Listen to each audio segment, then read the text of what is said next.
You are listening to Zen and the Art of Triathlon.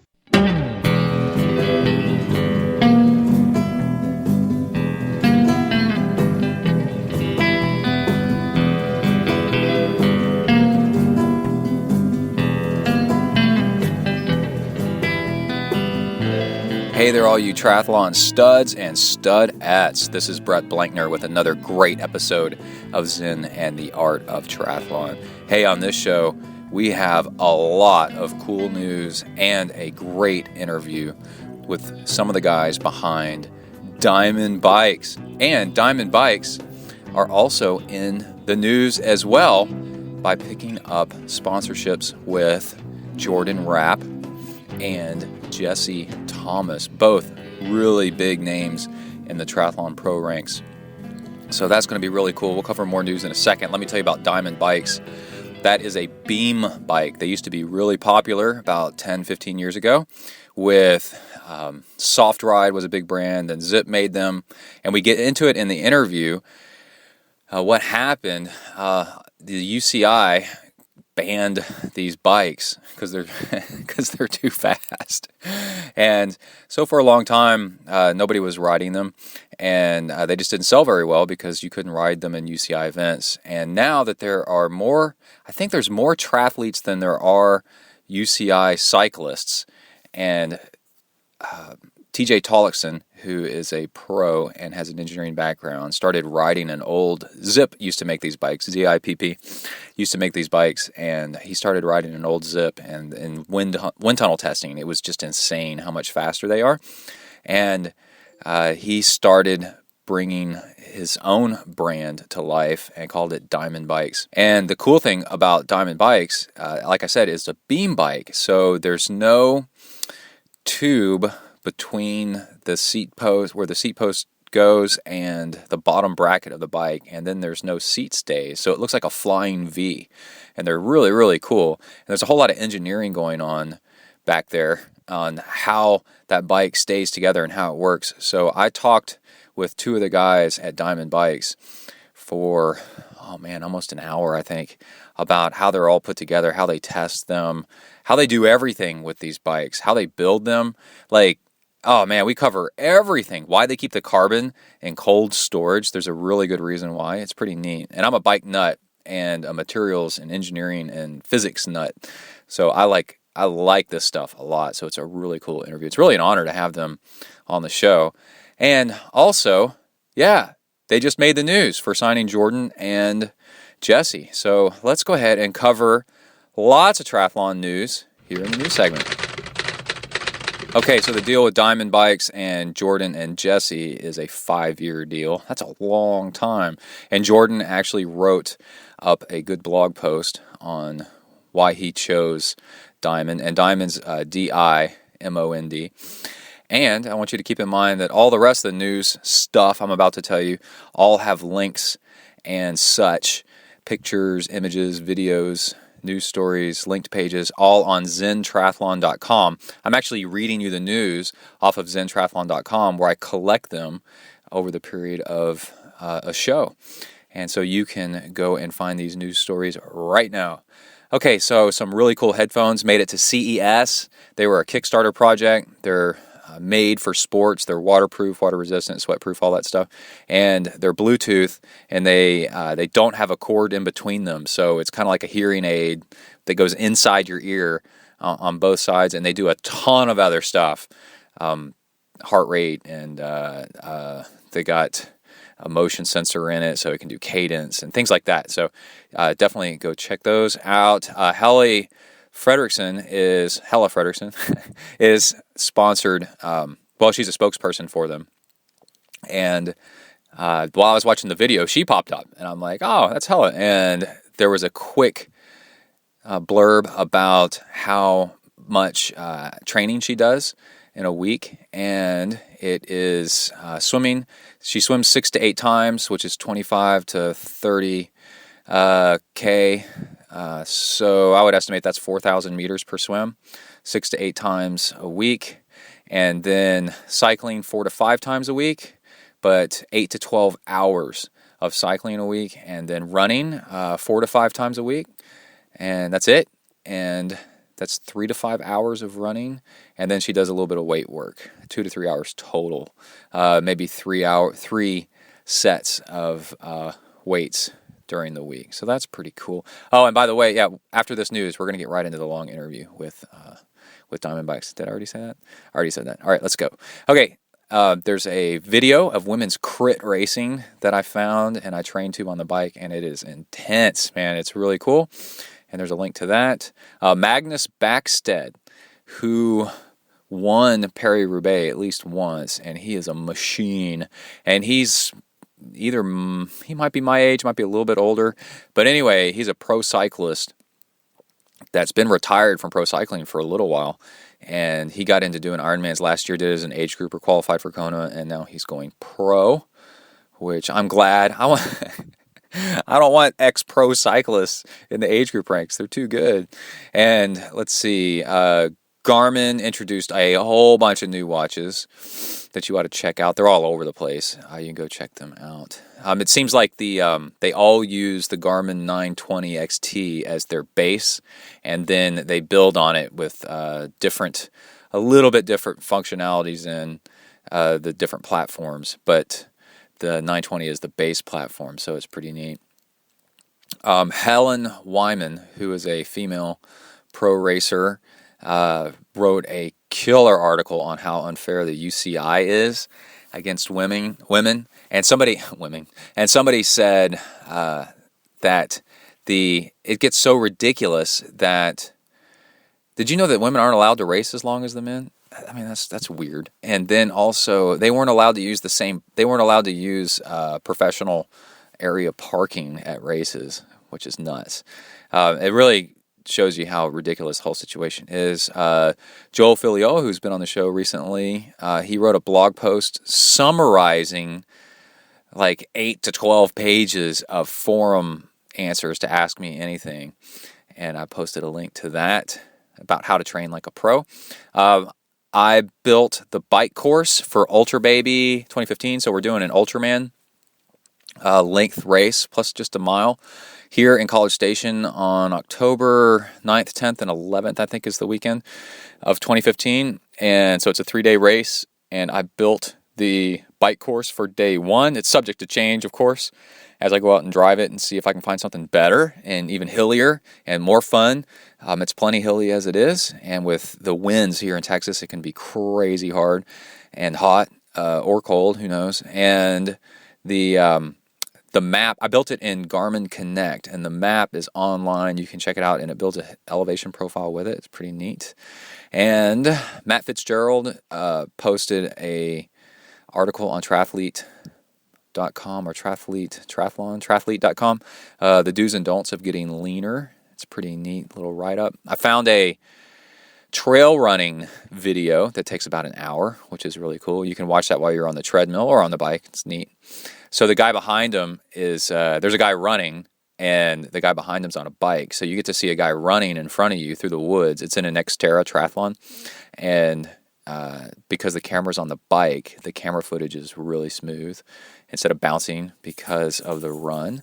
And there's a 100-mile triathlon introduced in Kansas, so it's a 2-mile bike, 80-mile run, 2-mile bike, 2-mile swim, 80-mile bike, 18-mile run, and it ends up being 100 miles. And the link to that, the website, is on ZenTriathlon.com. Check that out. And we got a lot of news here. I found another good bike video that you can check it out. It's got watts and all that good stuff. So filmed with a GoPro on the bike, elevation profile.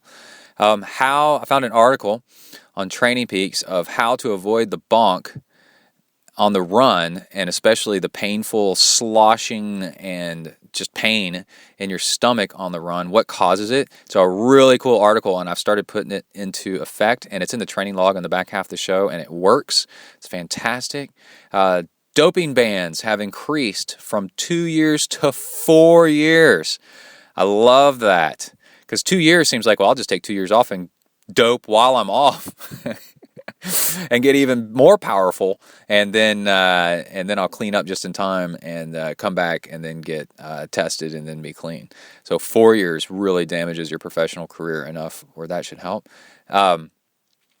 QT2 Systems buys Outrival Racing. Outrival is here in the Woodlands, which is just down the road from me here in Texas, about an hour away, and that's where Ironman Texas is, and they're a pretty big deal. And QT2 is owned by Jesse Kropelnicki, so Jesse Kropelnicki is getting bigger, and always go check them out for their core diet, which is good stuff. There was a horrific video of a guy flipping over his bike, the front end of his bike, because he got a bar caught in his front wheel, doing probably 30-something miles an hour, and let's see, Garmin had a firmware update for the 510, 810, 1000. I struggled with that on my stupid watch, arguing with things not working, but I finally got it to install, and now I'll come back to life.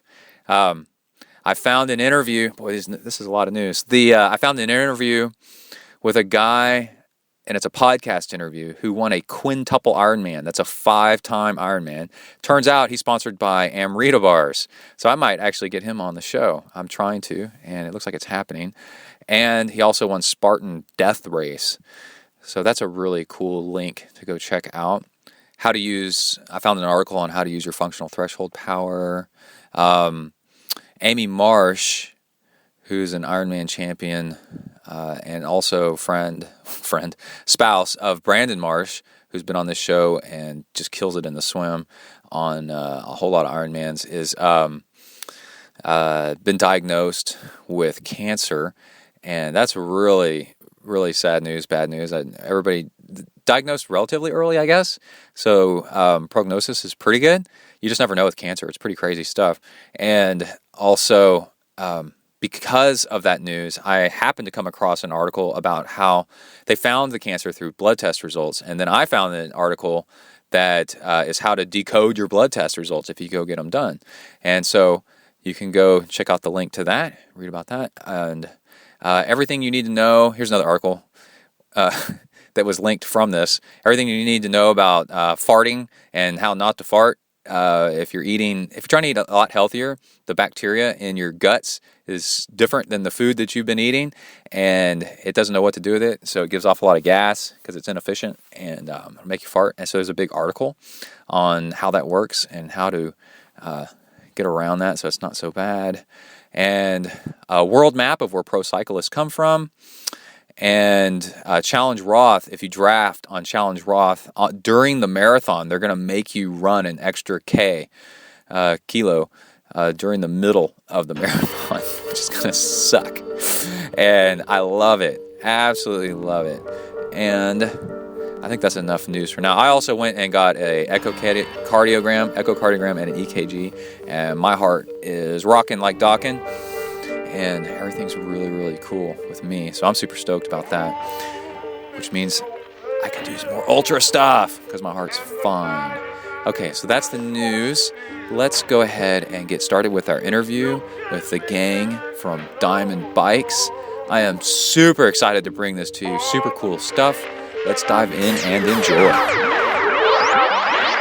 Welcome to the next level.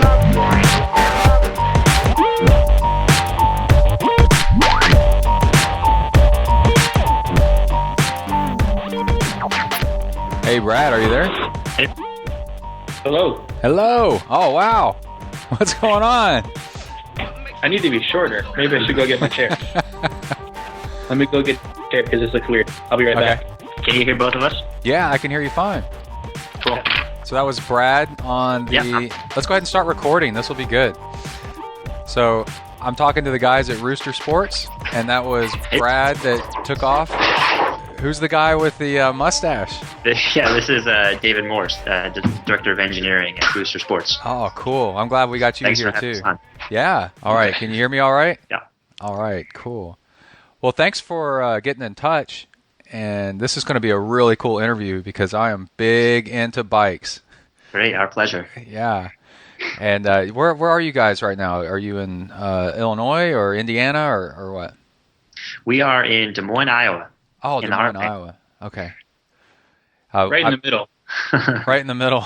Idaho, Ohio, Illinois, Iowa. It's all kind of the same thing. Yeah, I've been to Des Moines, and my dad worked on a construction project there for a few years. The Principal or Prudential Insurance Company building. Yeah, right downtown. Yep. Yeah, whichever one is for that does the commercials with Snoopy. Oh, that's MetLife, isn't it? Oh, that is MetLife. Maybe not. Yeah. But anyway, so I would go visit them, and it was cool how everything was connected downtown with a skyway. Yeah, we got buildings. some cold winters here. Yeah, it's a little very chilly. convenient. And one of the first questions we got from Twitter is, did you guys see that? No. Oh, hold on, let me pull it up. It's funny. A pro triathlete, Justin Metzler with a Z, wanted to know if you guys could answer why does Iowa cultivate such good U.S. triathletes? DeBoom, Tollekson, Daniel Bretzer, Matt Hansen, Cameron Dye, and himself, of course. That's a great question. I'm not from Iowa myself, but I would have to point towards the farmer work ethic. People here know how to work hard, and they don't take something like a cold winter as an excuse not to bust their butts. Yeah. What about the lack of mountains? It's not Colorado. Well, you can flog yourself on any terrain. Really, you can make up your obstacles. Yeah, here in Texas, it's really windy, and so I just point it into the wind, and I can get a 3-hour-long hill. That's right, yeah. Yeah. Make something happen. Well, cool. Well, it's awesome to have you guys on. And tell me a little bit about the story behind Dimond Bikes. I think a lot of people might know that TJ's behind it in one way or another. TJ Tollekson, pro triathlete that's famous for engineering his own stuff. Including jockstrap cups as elbow pads. He's willing to go to any extreme it takes to get it done. Yeah, he's a tinker. Yeah, and I was wondering maybe if you could answer if he's kind of like triathlon's Tony Stark, but without the billions of dollars. And then and what's behind the name Dimond? Where I haven't been able to figure out where that's come from. Yeah, so I'll start with the story behind the company. Yeah. TJ has a background in engineering, and he's a pretty smart guy. So he's looking for ways to make himself more competitive. And obviously, hard work ethic is one of the most straightforward ways to become a better athlete. But there's a pretty big technological side to triathlon. Mm-hmm. And I think that's something to do with the term tri-geek. There are a lot of components and pieces of equipment that go towards the race, and improving your equipment actually makes you faster. So he wanted to take advantage of his engineering expertise to see if he can make himself more competitive. So he's a tinkerer, and he and I met when he wanted to make an aero drink system. He was in Colorado, I was in Colorado, and he walked into a composites fabrication shop where I was working. Right. I was a triathlete at the time. Mm-hmm. And he came to me with this idea. And so we hashed out basically our first prototype design. That's how we met. Through that first project, we were talking about bike design and super bikes. And the idea of a super bike, this V design or a beam bike, was talked about. But at the time, neither of us really knew what we were doing. We didn't have the time or the resources to make something like that happen. It was just a what-if discussion. Right. Soon after that, I landed a job working at Zip as a design engineer. I spent 5 years there. Right. And TJ was we kept a relationship. He was the test rider for many of the projects I worked on. So I would send him prototypes. He would give me feedback, and we developed products that way. So that kept us in touch. And during that time, he decided he wanted to venture out without a bike sponsor, and looked at the old Zip bikes as potentially a faster bike to ride on. So we hooked him up with an old Zip bike. He raced on it for a few years, fell in love with it, thought that it had a future. The design was still good. It just needed to be resurrected. So we got together. I flew up to Colorado. He met me there. We made a prototype of his Dimond bike. And that idea kind of morphed into Dimond today. So 2013, I left Zip to help TJ start the company. Right. And since then, we've been here and we built our factory, and we've basically taken this old design that was left to gather dust and breathe new life into it. So why, like I had a friend that I used to train with all the time that had a soft ride, and it was a perfectly fine bike. So what happened to soft ride? Where'd they go? And why did Zip quit making the V? That's a good question. I'm sure it's multifaceted. There are probably business reasons that I have no insight towards that led to that. But also there's a shift in the market in the 90s when in the late 90s triathlon was really small compared to cycling. Right. And so the cyclists kind of drove the market for what was available. And in 97, when the UCI banned beam bikes, basically the market for them disappeared. And so no one still made them. Oh, so for a while they were UCI legal? UCI, yeah. In the early 90s, I refer to it as the golden age in bicycle design. Yeah. Those were allowed. And so a lot of companies, there were probably almost a dozen companies that had beam bikes. Yeah. And at some point, the UCI saw what was happening, said, hey, this design is making a huge difference in results. And like the wetsuits in swimming, at one of the Olympics, just everyone was cleaning up. Whoever had a wetsuit was cleaning up, smashing all the world records, or the swim skins. Right. And so in 97, the UCI said, all right, we want this to be about the legs, not about the bike. And so they banned beam bikes and made up a bunch of somewhat arbitrary rules about the restrictions of the bicycle design. Right. They want all bikes. When that market dropped out. I like the phrasing. They want all bikes to look exactly like Eddie Merckx's bike in the 60s right, or 70s or whatever he was winning. Yeah. They still recognize there's a need for product innovation to keep the industry alive. People want to buy cooler stuff than just a steel round tube bike. Right. But basically when the pros couldn't race on it in 97, consumers didn't want it, and people who raced in UCI sanctioned events couldn't race on it. Right. So basically they dropped off the map in 97. Triathlon still allowed them, but there were 1/10 the number of triathletes to potentially buy those bikes than cyclists. Yeah, so they just quit making them, I guess. Yeah, and fast forward to today, it's the exact opposite numbers. There's 10 times more triathletes, at least in the U.S., than there are cyclists. Yet this design is still forgotten. So we thought we could take advantage of that, resurrect this design that is actually technically better, faster than the bikes that are being made to the standard double Dimond bikes, but had kind of been forgotten, and reintroduce them as a triathlete-specific bike because there's a market for them. So then where does the name Dimond come from? Is that a reference to the frame half of a diamond or what? Yeah, it's something that TJ came up with a couple of years ago, and he talks about the misspelling of it. Yeah. It's missing the A, which is basically a reference to cutting out the rear A frame of the bike. Cool. A lot of people probably don't know that. Yeah, that's neat. Yeah, it's not super well advertised, I guess. Yeah, that's pretty cool.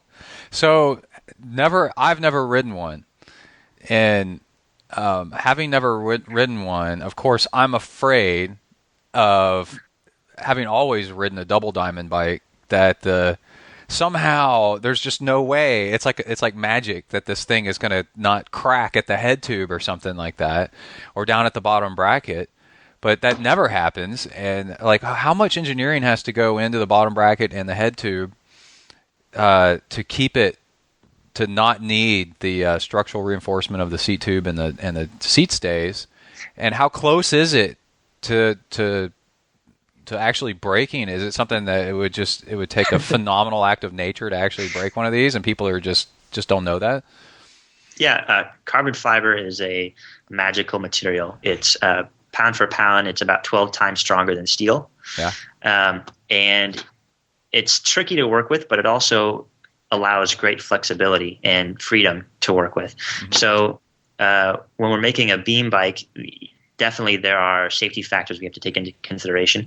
A beam bike is not, if you're talking about structures, as a civil engineer would talk about structures, a beam bike is not an ideal structure because that beam carries a very high moment. There's a torque that the weight of your body imparts towards the head tube of the beam. It's not fully resolved. You don't have those seat stays to support the weight of the person. So it's not ideal. You do end up having to reinforce the bike in certain areas so it doesn't break. It's kind of weight-wise, it's a trade-off because you're removing parts of the bike, but you have to add that material back in other places to keep the strength. Okay. So we go through a lot of iterative testing where we take our best guess, we test the bike, we break it to see what it takes to fail. We ride it to make sure that nothing's going to happen, and we go through an iterative process to make sure that the bike is fit to sell to someone. So when you're riding a bike, you have your static load, which is the weight that gravity is pulling down on the rider, just all the time. And then there's a dynamic load when you hit a bump or you go over an obstacle. There's a certain shock that bump imparts, and the inertia of your body weight increases that load momentarily. So you have to be able to overcome not only the static load of gravity. If you weigh 100 pounds or 150 pounds, that load has to be supported. But also, if you hit a pothole, the force that the beam could see is upwards of 1,000 pounds if you hit a big enough pothole going fast enough. So that beam has to be ready for those scenarios, and we pad in a pretty good margin of a pretty big safety factor to make sure that nothing happens. So when I used to work pouring concrete, and we would test concrete for strength, we would have to put it in a hydraulic press, and then it would crush these cylinders of concrete down until the press needle wiggled.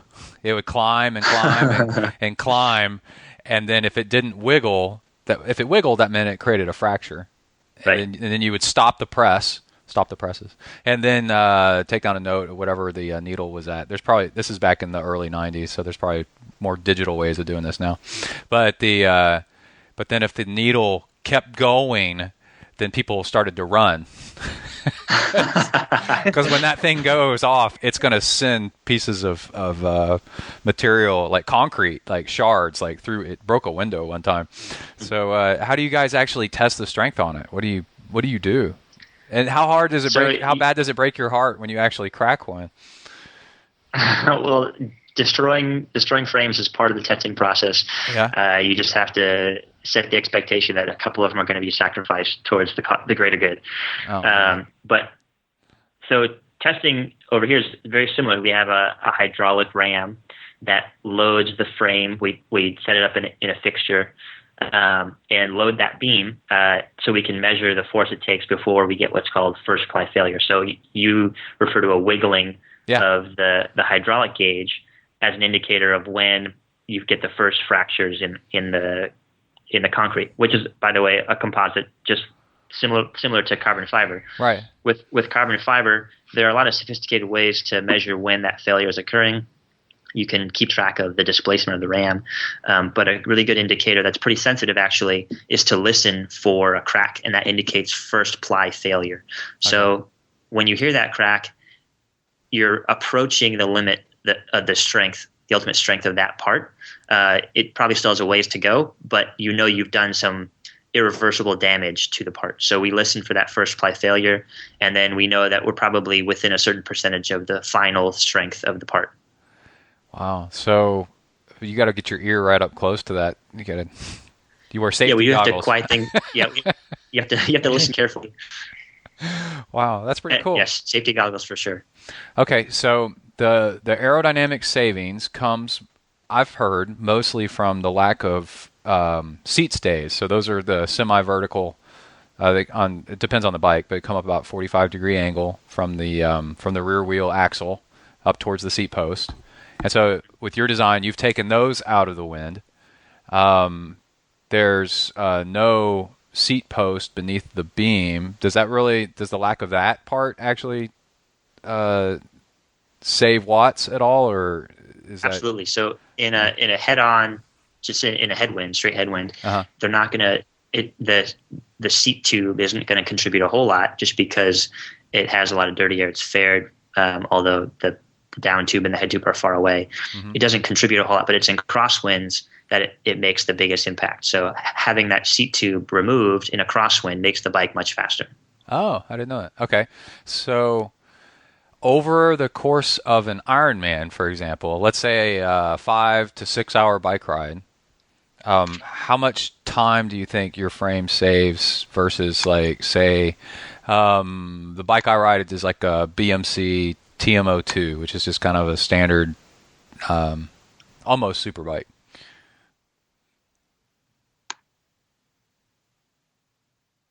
Did we lose you?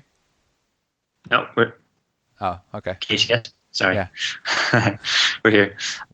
So you're asking about the time savings over an Ironman course for something like a BMC? Yeah. So there's a pretty straightforward way to estimate that, a pretty good way to estimate it through wind tunnel data. Right. And the basic way to do that is you can measure drag in grams between two different setups, and from that difference in drag, you plug it into a very well formulated, commonly used force balance equation, a physics equation, Right. to derive a change in speed. So you from the change in drag, you can calculate what that would equate to in a change in speed out on the course, and then so that would be your average speed. It's not going to be your instantaneous. Right. And you get an estimate of time. Right. So, or rather, you multiply it by the distance, and you get time. So, based on wind tunnel data, we've done that with our bike, pitting it against the Cervelo P5-3 and the Specialized Shiv. Okay. And we did this at a few ranges of yaw angles. And for the P5, anywhere between a minute 21 seconds to up to 4.5 minutes over the P5-3 on an Ironman course. And then the Shiv, anywhere between high 3 minutes all the way up to 4 minutes and 45 seconds, all depending on the yaw angle changes. So that gives you a range of savings. It's hard to pin down an exact number just because it depends on the conditions on the course. But the difference is in minutes. It's not in 10, 20 seconds. Yeah, that's substantial. That's pretty good. So your bike has been out for a little while, and you're getting really good reception from customers, which I have to say, following it on Slow Twitch, it seems like some of your best reception is from your customer service, which is, again, your Iowa upbringing, probably. Iowa hospitality, yeah. Iowa hospitality. When my dad lived there, he was like, people in Iowa are just so nice. It's so great. And one time he was flying back down to Texas on a trip, and his car got stuck in a snowbank, and he just left it there. And he said when he got back, there it was. No one was going to mess with it, so because everybody's so nice. He liked that. That's funny. But anyway, the bike. What are you planning on? Any changes? Like, are you going to do or is it too soon? To say yearly kind of updates? Or are you already looking at stuff to implement in it to change for next year? Yeah, absolutely. I mean, we can never be complacent. I think it would be irresponsible of us never to be thinking about the next move. Of course, I can't dive into the details of it, but the bike that we introduced last two Novembers ago actually has a lot of future-proof features on it that we just haven't yet employed or deployed yet. Yeah. So there are a lot of things that we can do with the bike based on the current design that were strategically designed into the bike that we will be taking advantage of later. I can't talk about it right now, but we've got a lot of stuff in the works, and it's really exciting to be in that stage where we have a lot of different cards to still play. That's cool. Yeah. So people can follow you on, I think y'all are on Instagram. I know you're all on Twitter, and you have a blog and everything. And there's some pretty cool pictures of you guys making the bikes. And one of them is pulling sheets of carbon out of storage, out of frozen storage. So why is carbon kept frozen in sheets while in storage? That's a great question. There are, or is it just that cold there right now? Yeah. It's actually it's warmer than it is outside. Yeah. There are several different ways you can use carbon fiber to make an end product.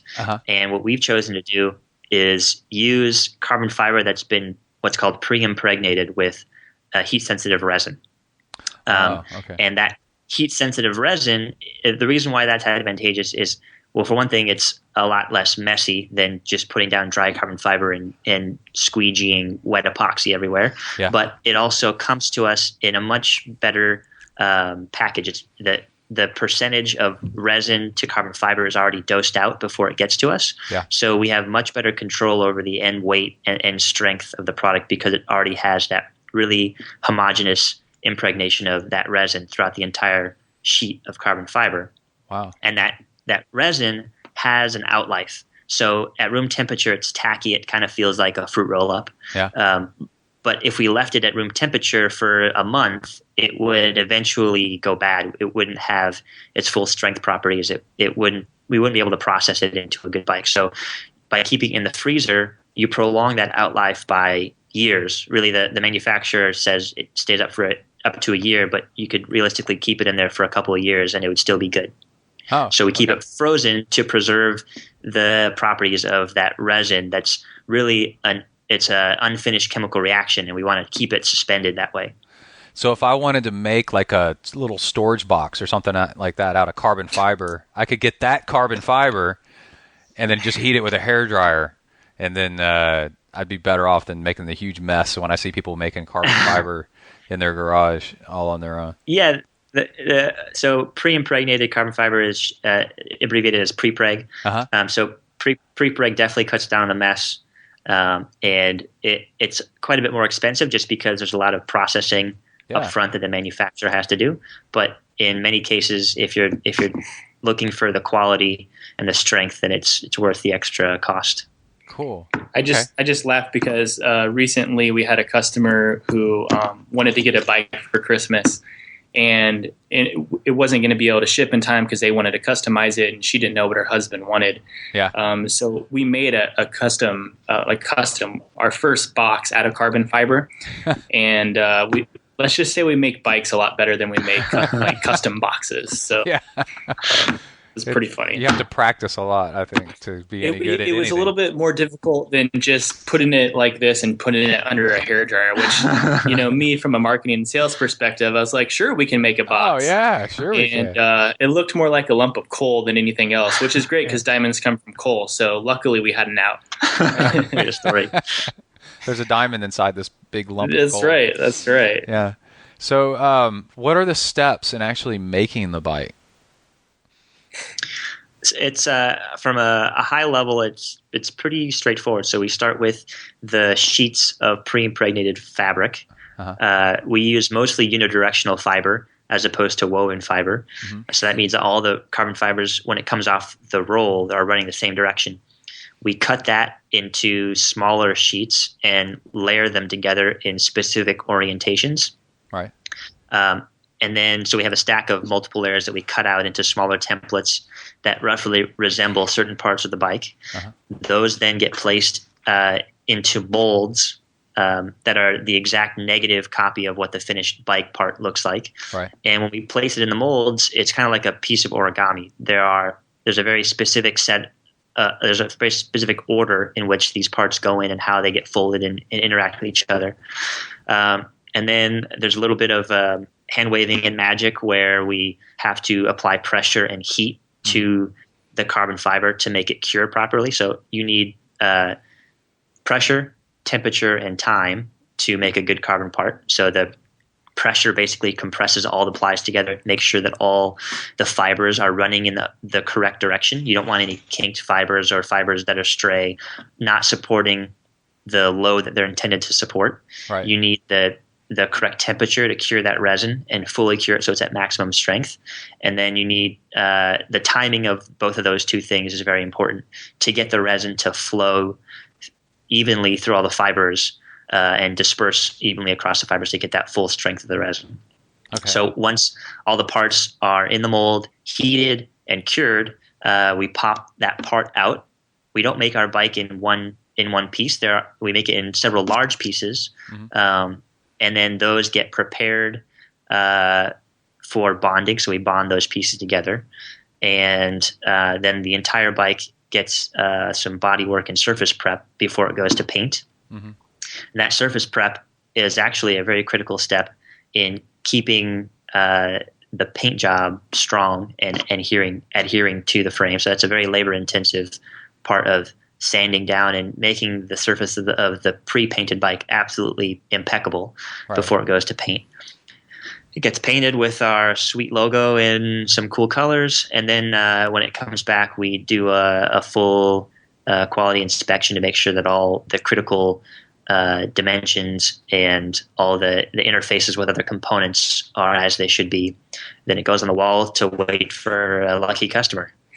So if somebody wanted it without the paint, do you do that? On very rare occasions, we'll do that. We prefer to sell a painted bike. Yeah. We definitely will do custom. We have a couple of really talented painters who basically the sky's the limit. One of the guys that we work with is touted as the most talented airbrusher in all of Iowa.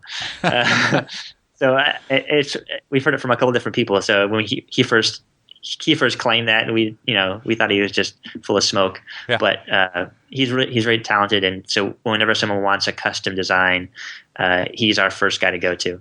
Oh, cool. Maybe I can send him my helmet, my Aero helmet, and have him paint it like Darth Vader's mask or something. Absolutely. Like that. Yeah. Some of the stuff he's done has been absolutely amazing, and we're going to have some really cool bikes coming out over the next month or so. So I'll be sure to make sure I'm sharing all of those bikes with everyone. Yeah. And so why would you not want people to get a Bear bike? Why do you prefer them to get it painted?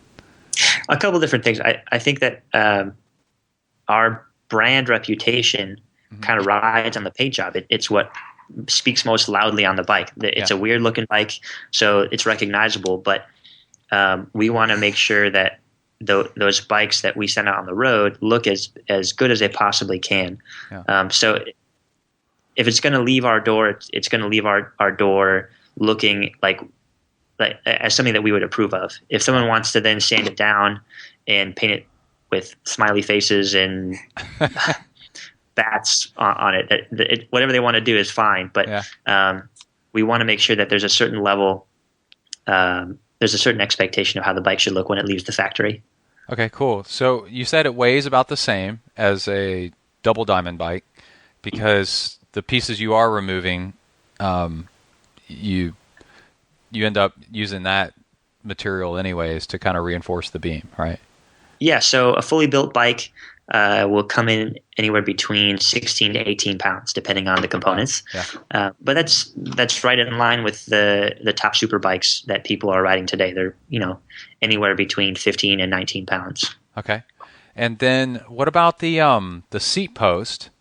The seat post doesn't go through the beam. It looks like it ends in the beam. So do people have to saw off the bottom of the seat post if they want to keep lowering it, or what? Yeah, so we send each bike with a standard length seat post, which is about 6 or 7 inches long. And then you saw it down to approximately the height that you need for your fit. There's still about 1.5 inches of adjustment once you cut the seat post. So you still have plenty of play.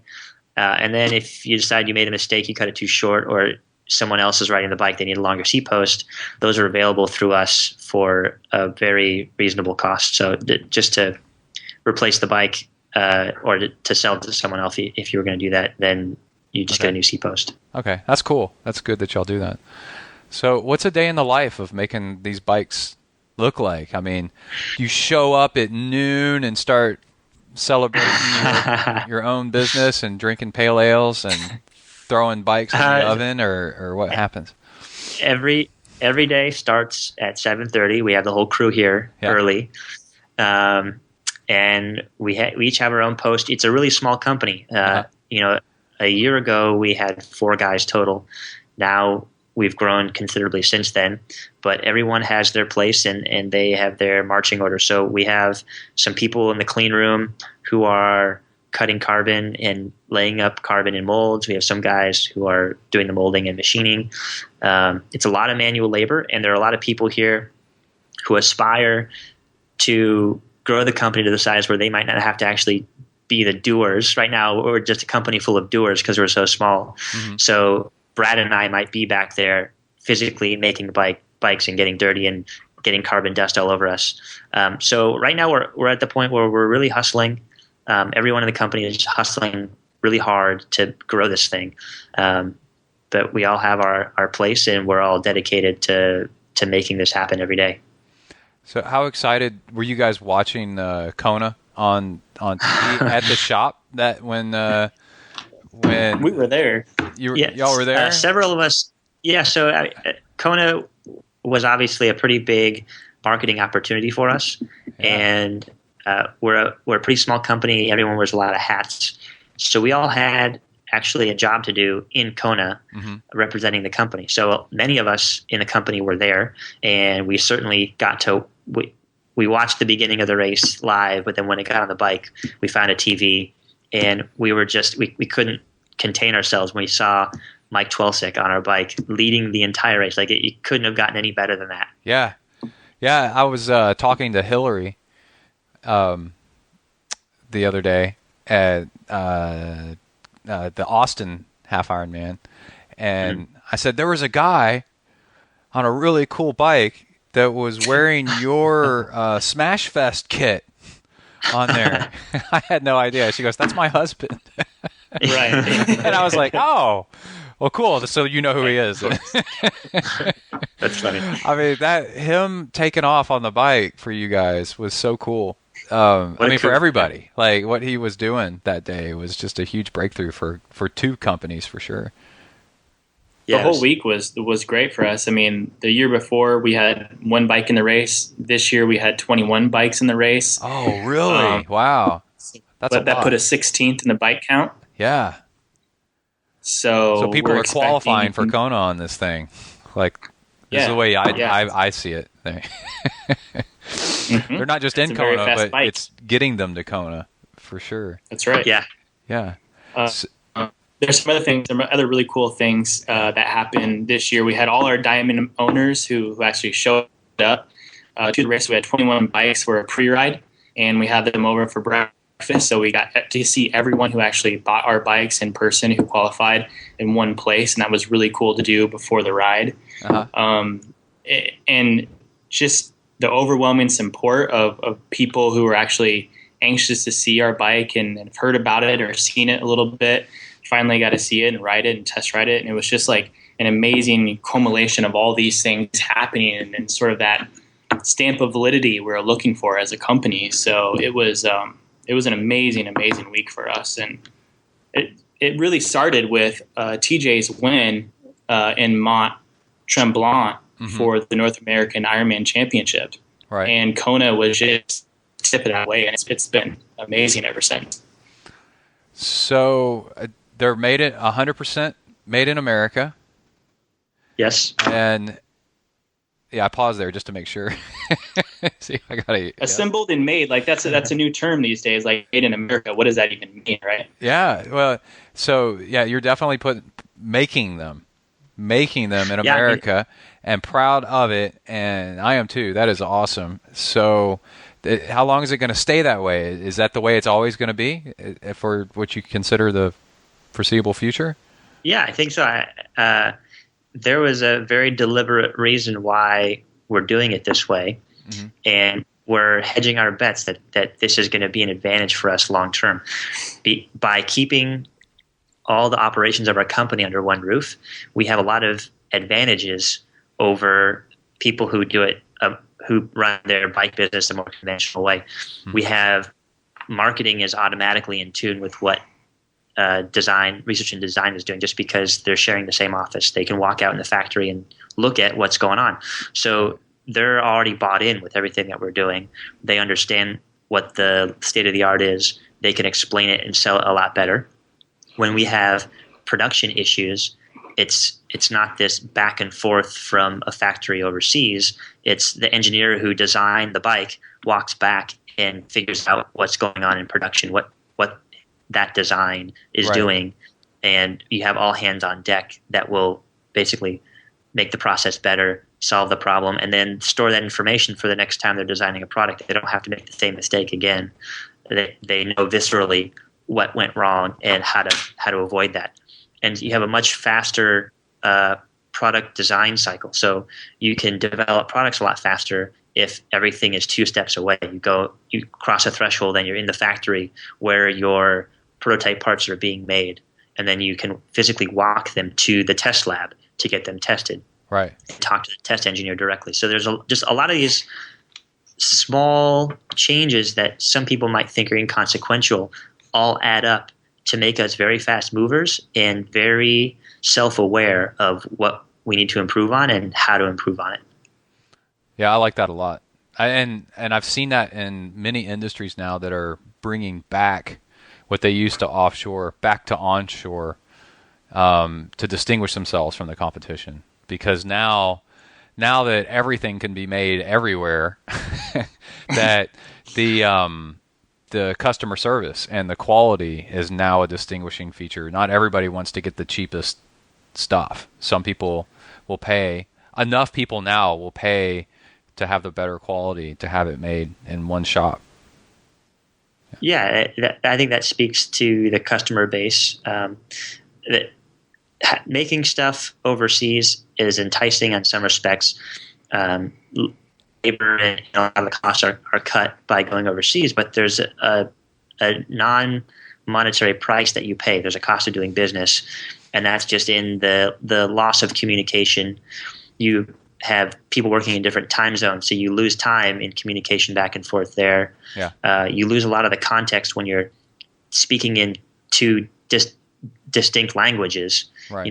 There are a lot of subtleties that in communicating with someone what you're trying to get them to do or accomplish. And when you have to translate it to a different language or talk to someone who's maybe speaking English as their second or third language, there are very simple mistakes that can be made just because there are different cultures that you're dealing with. Right. So you avoid all that by keeping it under the same roof. Everyone speaks the same language in a literal sense and a metaphorical sense. So 2 things I've noticed about the bike that are really interesting to me is, one, I'm always adjusting my stem height as the season goes on. I can get lower, as I gain weight or lose weight, I can adjust my stem up and down really easily. And what you guys have on your bike looks like a classic stem setup assembly that a lot of super bikes have these massively integrated stems that with all these stacks and all this other stuff. And are you there's pluses and minuses to both because one's more aero than the other, but are you looking at changing your stem to be more your stem assembly to be more aero like the other super bikes, or you're going to leave that alone so that people can adjust their bikes easier and assemble them like after traveling, or what? Yeah, there's always that give and take between performance and convenience. And in terms of bikes, the super bikes usually lack in convenience for the sake of performance, the speed. Mm-hmm. And I've even heard of people having their home bike and their travel bike. Yeah, totally. The home bike being their tricked out super bike and the travel bike being a more conventional one. So we're always playing with that, considering where to strike the balance. I will say that the beam design kind of allows us a larger margin of error in that the frame itself is faster than a conventional A-frame.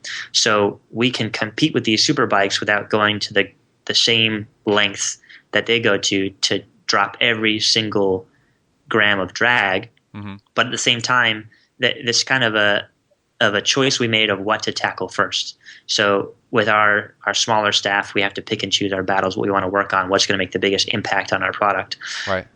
As I said, we're always developing and we're always refining and looking for ways to make the bike faster. When the time comes, we know that people will always be nipping at our heels. When the time comes, we will be introducing every single advantage we can think of. Yeah. But for right now, we're very happy that we have that convenience factor along with the Superbike performance. Yeah. So on the bottle cage mounts, I saw something, I guess on Slow Twitch, maybe somebody was saying that the Dimond doesn't have any bottle cage mounts on the down tube. But then I saw somewhere else where maybe it was you guys in customer support said that you could drill them upon request. Was that true, or did I misread something, or how's that work? No, that's correct. So as a standard build, we don't put bottle bosses on the down tube, and that's because we feel pretty strongly that you can make a better setup with all your nutritional needs by keeping stuff off of the down tube. Right. So we encourage people to get used to riding with bikes or with bottles between their arms behind the saddle.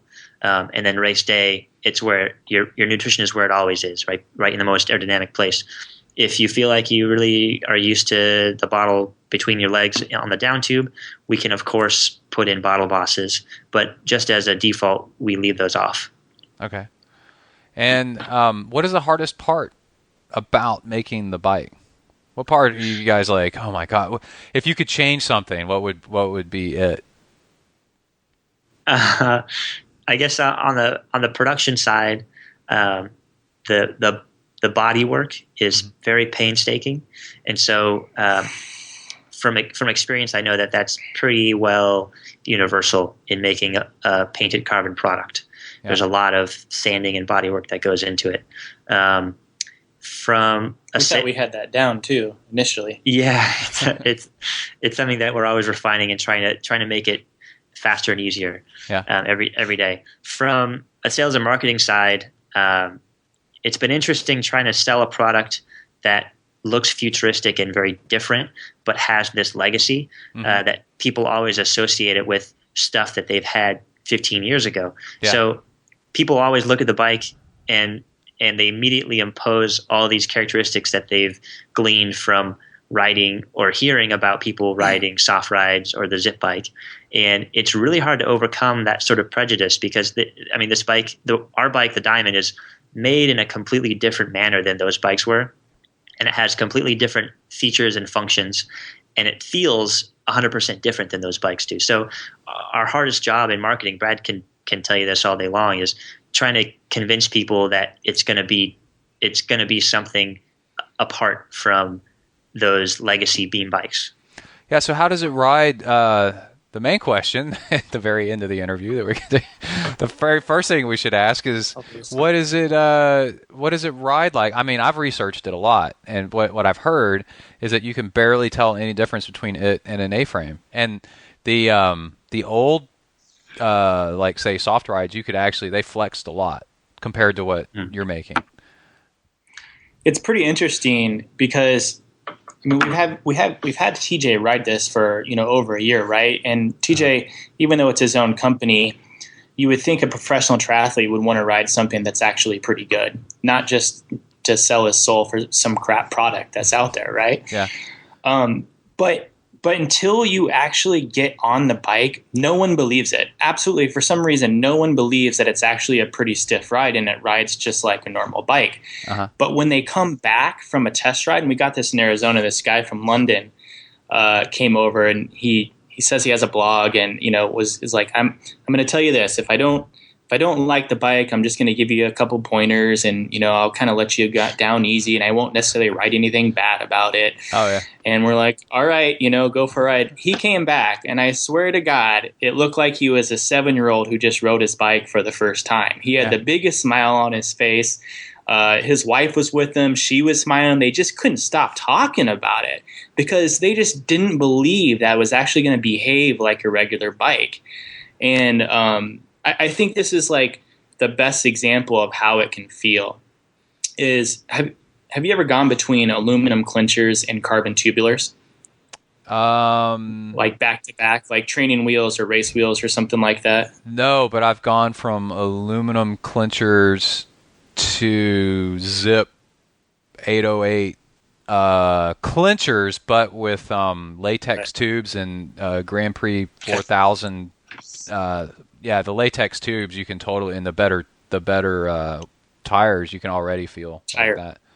It just feels like a sensual, little bit of a softer ride. Yeah. Right. Yeah. I mean, it's like a Cadillac, it just goes over these little bumps and you don't even realize that you're in a bump. So like the whole point of the bike is that it's aerodynamic, right? But there's this side benefit because there is, a tiny bit of deflection.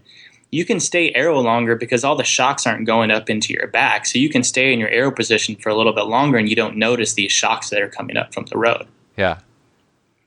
And if you're seated on a climb, and because that's really like the proof, right? If you could stay seated on a climb and not have that beam bounce and lose power, right? Mm-hmm. Then that's really the biggest test to our bike, and you can stay seated and climb, and the beam will not flex, and you will not notice any loss of power due to that. But again, it's just like we can say it over and over again, and we can get this person on the bike and that person on the bike, but just the reaction of people who have this preconceived notion, no matter what, once they come back, completely changed, smiles on their faces, and it's like a whole new experience for people. And that's like one of the best feelings and one of the most energizing feelings, like from someone who's working in the company can come back and take, and like, you would not believe all these people in Arizona and what they said about the bikes, and everyone's back here, working their ass off and, sanding down carbon fiber and, making all these bikes and assembling them. And I get the chance to get out there and actually talk to the people and see their reaction and try to breathe that energy back to the company and say,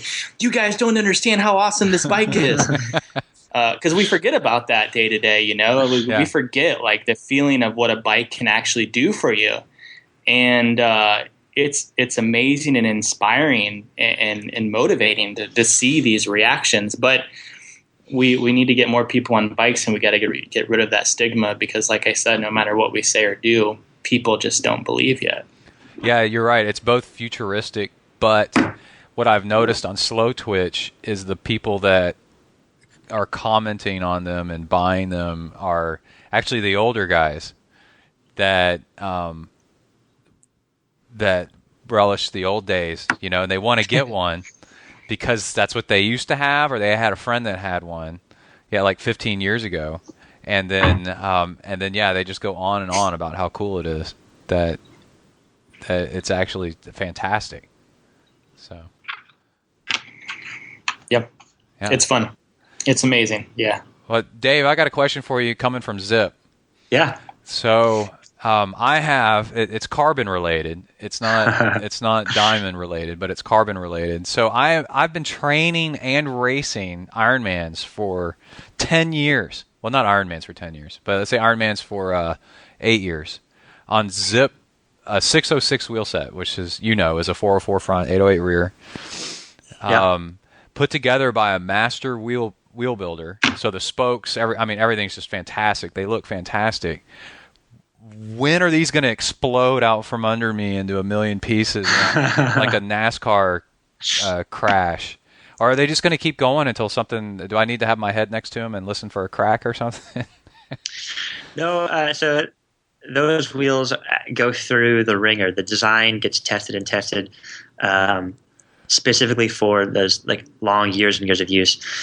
I'd say that the first things to go on those wheels are going to be either the bearings or the braking surface.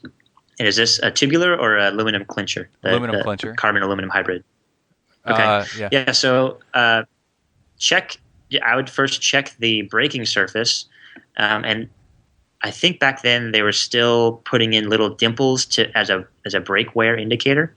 So you should have about 4 little dimples on the sidewall of the braking surface, and if those are still present, if you haven't worn through that deep into the aluminum, you're set.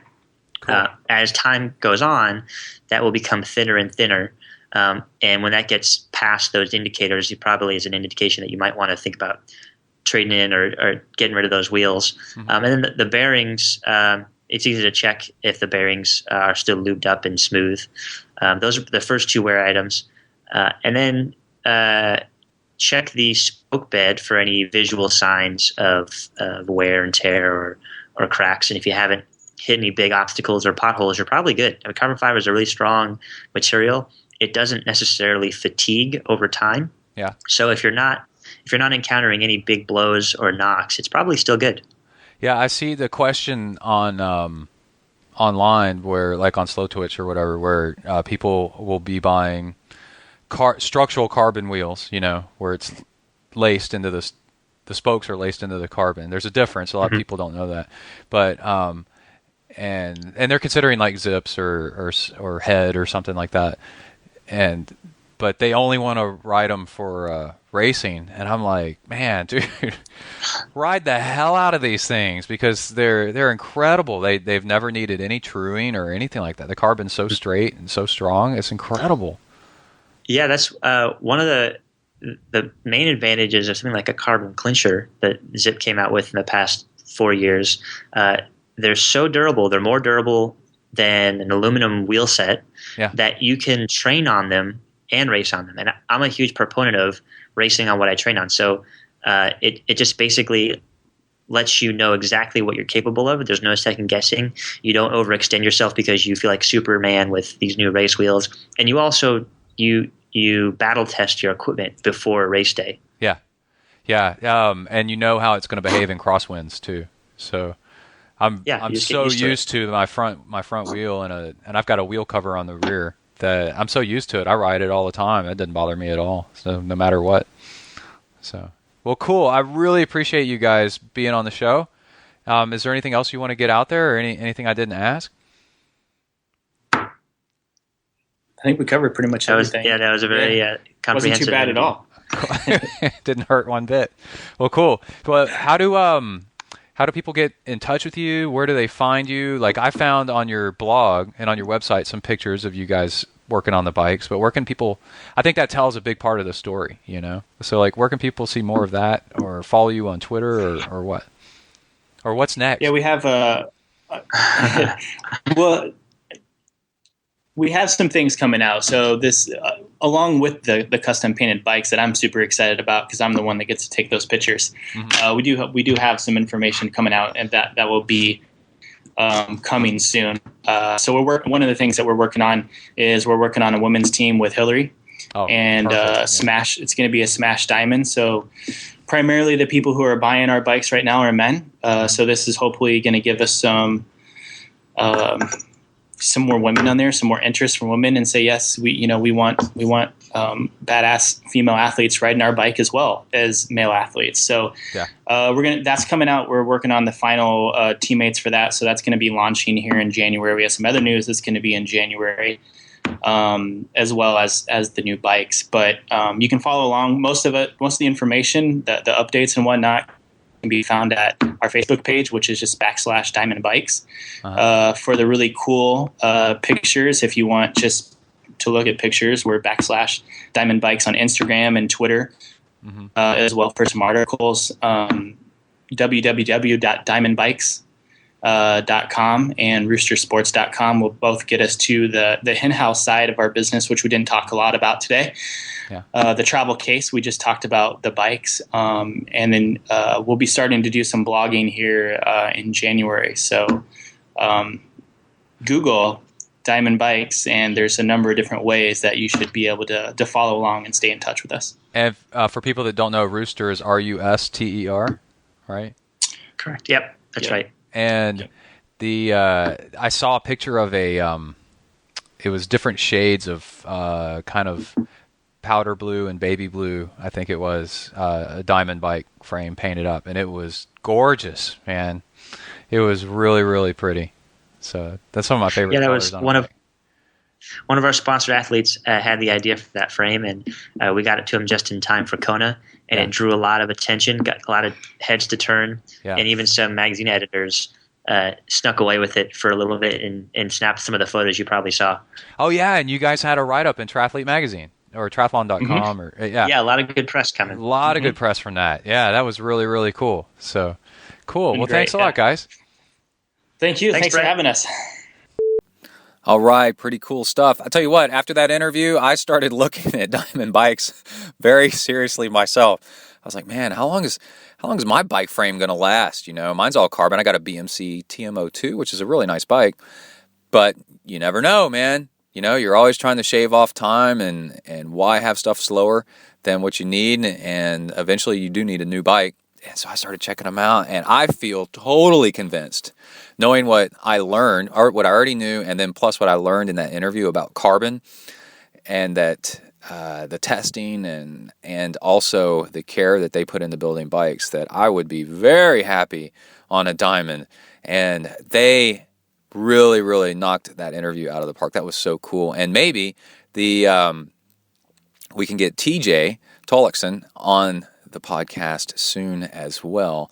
And it's so crazy that as I'm wrapping up editing this podcast, that the news breaks that Jesse and Jordan are now getting sponsored by them. So it really looks like that Dimond is making a big splash in the sport, and that's really cool. I love seeing stories of people that are in an industry, working in the trenches, actually coming together and putting together a product or a service or a business that works based on what they've seen needs to be done. That's really, really cool. All right, so let's mention a show sponsor. We got a new one, Sound Probiotics. And let me pull up the email I got from them. I'm really excited about this. So probiotics are your body runs on bacteria in your gut, and 70% of your immune system is in the bacteria in your guts. And so there's prebiotics, and then there's probiotics, and basically prebiotics is the food, the probiotics is the actual, you can kind of spur the growth of the right kind of bacteria to make you feel better and not get sick, and to digest the right kind of foods. So you can create this really encouraging environment for them in your gut by taking probiotics, and it makes a huge difference. It's almost kind of terrifying about how much of your body is actually bacteria. They think mitochondria are actually bacteria that your body's cells learned how to harness and use for our cells.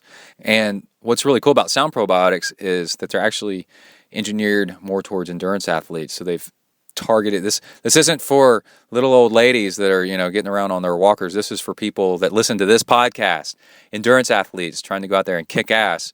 So I'm really excited to bring this to you, and they are shipping me a couple of sample bottles for me to try out. So they're willing to work with Zen and the Art of Triathlon, and as friends and fans of the show, I definitely want you to check them out. It is Sound Probiotics, and I'm a big fan of healthy food, healthy nutrition, and things that have actually been proven to work, and probiotics actually have been proven to work. They really do make you healthier and keep you from getting sick as much, and it's just really good stuff. So I'm really excited about working with them. When they emailed me and said, hey, we're interested in supporting the show, and I said, I'm interested in you being interested. Let's do this.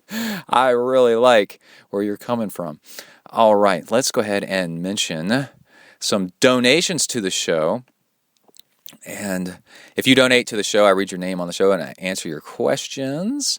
And I am super excited to mention James Godak, Matthew Heinz, Jason Drury, Connor Sanders, Todd Nelson, Brian Kemper, and Jeff Haining. And he said it's the donation actually came from Carrie Haining, and I say Carrie Honing because that's the way it's spelled. And then Jeff sent me a little note saying, hey, that's coming from my wife's account. They're really from me. And so it's actually Jeff Haining, and I'm going to try to remember that from here on out. But I can imagine three shows down the road, I'm going to forget. Anyway, Jessica Woodruff and Dan Machia and Todd Endicott and Allison Frutos and Grant Boschert, trying to get it right. And I got an email from Dwayne about Hornet Juice. So those donations I just mentioned are on the left side of the podcast website at zentriathlon.com. You can donate to the show either one time or create recurring. Donations really, really, really help. I just registered for Ironman Texas and for Galveston and for a 50-mile trail race, and I am now poor again. And show donations really help because I bring you race coverage and from doing the races, and I actually use the funds that come in from this to help pay for everything triathlon related. Your donations are what paid the entry fees into these races. So they also pay for the food and fuel and everything that goes in, the tires and the tubes and the watches and all the crazy gear that it takes to get this sport done. It helps pay for it, and I am eternally grateful for the donations and support to get this done. This sport is so freaking expensive and time selfish that this helps get it done, and because of your help, I'm able to bring you lots of news and reviews and training tips and how stuff works and nutrition tips and all that stuff when I put it all into effect and podcast back out to you guys what actually happens when you try to train like this and how to optimize your own life so that you can get this stuff done while holding down a job or trying to go pro or trying to Kona qualify or trying to lose weight and trying to do all that stuff, try to get faster, healthier, better, and be safer, all kinds of cool stuff. So I really do appreciate it. So that's on the left side of the page. That's the PayPal donation. On the right side of the page, there's another way to help support the show is get Hornet Juice. Hornet Juice is this crazy stuff that is synthetic Japanese killer hornet saliva, and I'm not kidding you, first, what it is, and second, I'm not kidding you, that it actually works like a freaking beast, man. It is insane. It makes your body... It's an amino acid mix that turns on your body's metabolism to burn your body fat for fuel while you're working out. And it's insane. And it really does work. It works really well. And I got this email back from Dwayne. And he wrote, dude, I haven't had HJ, Hornet Juice, in a while and got my order in the other day. Did a 90-minute trainer ride with intervals and then in all caps, OMG, 3 exclamation points. I forgot how great that stuff is, 2 exclamation points. Energy felt great for the entire workout, 2 exclamation points. Thank you, and then in all caps, Dwayne. So thank you. And by the way, if you write me an email and put exclamation points in it, I read all the exclamation points. And yeah, that's I know that's customer testimonial, but the stuff freaking works. It's really, really, really, really good, especially for long workouts. It's good stuff. So that's Hornet Juice on the right. And I think we're going to get into the training log. And hey, I got a deal for you guys. If you want to get 15% off Amrita bars, I'm looking for the link right here. AmritaHealthFoods.com. Amrita bars, I've already eaten one today. I had it after my swim workout. And they are super, super, super good. 15% off. And like I said, the guy that won Spartan Death Race, which is probably the hardest race that I've ever heard of in my entire life, is sponsored by Amrita Health Foods and Amrita Bars. And I'm going to try to get him on a show. And it's just amazing how good these things are and how well they work. They're mostly dates. And then there's seeds mixed in and some other spices and stuff. And it ends up being perfect. It's like the perfect workout food to nibble on and then also to snack on.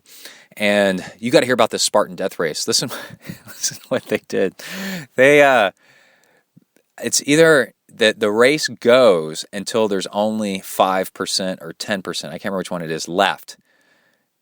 And so it can go on for 2 days, 3 days, 4 days, until either 90% or 95% of the people drop out. That's how the race finishes. I freaking love that. That is insane. And Amrita is eaten by the guy that won this thing and the guy that won the quintuple Ironman. So I want to get him on the show to ask him about the other stuff that he eats. So you can get 15% off Amrita bars and other Amrita stuff with discount code ZEN, Z-E-N, at AmritaHealthFoods.com. Go check them out, man.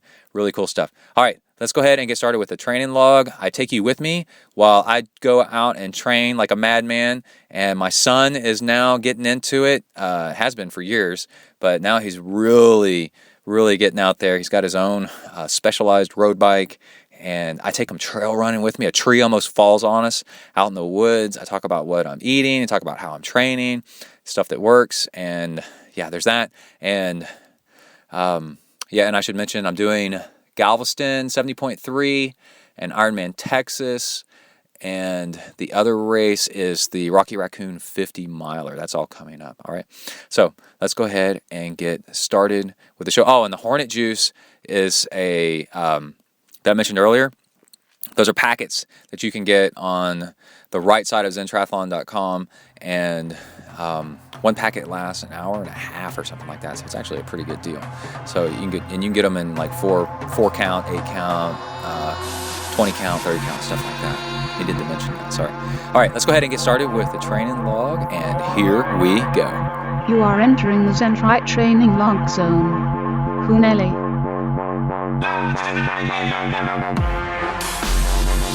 Hi everybody, my name's Brett. I'm a triathlete.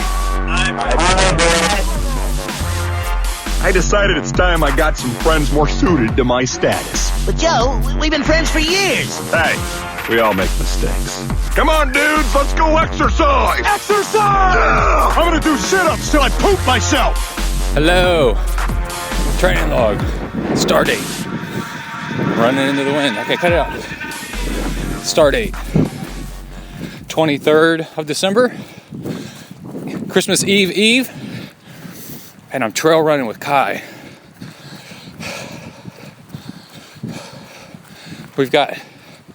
We're 30 minutes into a 2-hour run. Kai's on his mountain bike. And we are in Sam Houston State Park, where the Rocky Raccoon 100 is held.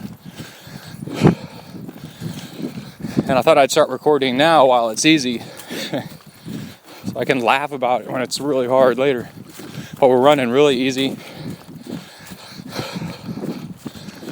And because today's an easy day. Yesterday I did hard intervals on the bike, so today's nice and easy. Oh, this trail is so full of roots. In places, other places it's just wonderful, but both are good. And I took the day off from work because Kai was out of school. And so I was going to stay home and watch him. And then after a while, I was like, what can we go do that's not crowded with a whole bunch of annoying people? And that's, if I record myself falling down, that's going to be outrageous. And I already almost fell twice. And also sheltered a little bit because it's a little cold. And it was going to rain just a little bit. And I said, it's like go to a mall or something like that. But also, it's not too expensive, cheap and free, and also good for the mind and for the soul. And I thought, let's go trail running, because these pine trees really shelter you from the wind.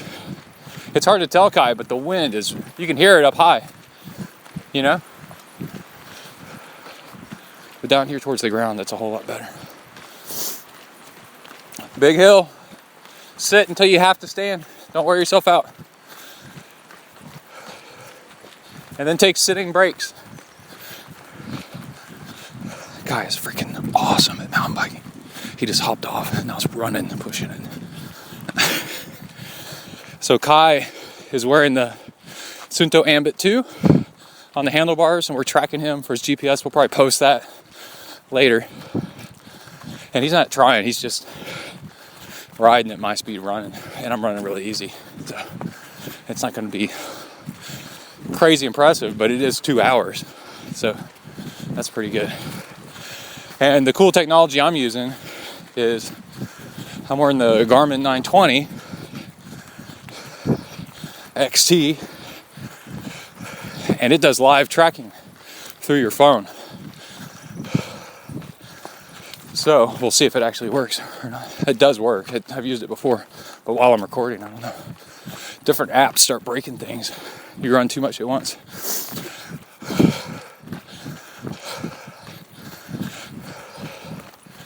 But as we got to the park, I posted a picture on Instagram. We're going to look back 10 years and laugh at all these apps that we're using. They're going to all be different, like MySpace. And of Kai with his mountain bike. Kai, is yours a specialized, hot rock? Specialized hot rock 26-inch wheels. 26-inch tires. And what else has he got going on there? We put a slime tube in the rear tire because it went flat. And I used to mountain bike all the time and hardly ever got flats because I put slime in the tubes. And then it's got a suspension front fork. So he is happy. Earlier he was hooting and howling like a woo! Did y'all hear that? He does it back. When I do it, you do it back, okay? Woo!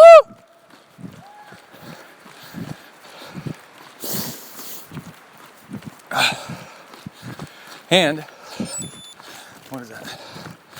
I'm running like a 12.5 minute mile. Just keeping it easy. Which, if you want to run a 100-miler under 24 hours, you only have to run like a 14.5 minute mile, something like that. So 12.5 ain't bad. But I digress. So I posted from the app, the Garmin app, on the phone, I can tweet that I'm about to live track a workout, or I am live tracking, and here's a link. So that should work. And what else happens? And I've got it set up to email Emily and Morgan if it's live tracking. That way I know people that actually care about me are going to wonder if I'm missing. So will this work during a trail run race? I don't know. I bring my phone with me on the trail run race. It's nice to have. Listen to some music and call family to come medevac you out when you start throwing up every 10 minutes. So this is good. Everything good. Fuel bottle. Running with a fuel bottle in hand is good training. And 2 10.5 ounce water flasks. One on each hip attached. And the fuel bottle in the hand has got about 250 calories per hour of maltodextrin powder, sea salt, and a little taste of honey to give it some nice flavor, and half of a Tums pill, Tums tablet, so it doesn't bother your stomach. And yeah, it weighs in your hand, but once you get used to it, now you got an extra weapon where you can run really long because you got fuel on you.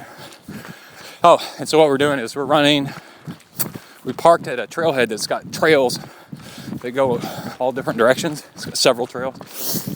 And we're running one out half an hour and turn around and come back half an hour, which works really well. So that's an hour. And then at the car, we reload on water and any food or fuel. Got some Amarita bars in there, other stuff. And then and sandwiches. And then if we then we turn around and go out on a different trail for half an hour. Oh, that's soft right there. The pine needles feel good. And then turn around and come back. And that's 2 hours. And it's all good. So we'll report back in a little bit from this father-son little escapade. It's cool. I got to turn this off without falling down. How do I do it? I'm going to walk so I don't fall down. And stop. Where are you? There you are. Stop. All right, I'm back. This is funny. So we're almost done. We got about 20 minutes left of a 2-hour run. And I pulled the trick on Kai. He doesn't eat or drink anywhere near enough when he does this stuff. And then he gets grumpy, and then I tell him to do stuff, and he gets mad, and then won't do it. we have an argument, you know. So I doped his water. I laced his water. He's got a 20-ounce water bottle. I put 150 calories of maltodextrin in it. And maltodextrin, you can barely taste it. And so he started getting real quiet about an hour and 10 minutes in. And I go, and then he goes, woo! He goes, I'm hungry. And I go, oh, you should drink some of your water because it'll make you feel better. It'll make you feel less hungry. And I said, at the top of the next hill, so he drank like a tiny sip. I'm like, okay, at the top of the next hill, we're going to stand here and you're going to drink until, and I pointed to a line on the bottle, like a quarter of it, maybe not even that much, 20% of the bottle. And he goes, okay. So we sat there, I peed. He started drinking his water. I made him drink a bunch of it. And then just a few minutes later, he starts going, like Beavis, and hitting trees with his hand and kicking them, and then asking all kinds of crazy questions. Like, Daddy, if you got a bike in the world, what would it be? I'd have a road bike. Or maybe a mountain bike, I don't know. Daddy, are these trails made for mountain bikes like this? And he just kept going on and on. And I was like, oh, and when he was drinking the water, he goes, this water doesn't taste right. I go, well, that's weird. And he's like, does it? Do you think it's because it's the bottle or something? I go, yeah, it must be the bottle that it's in. It must be old or something.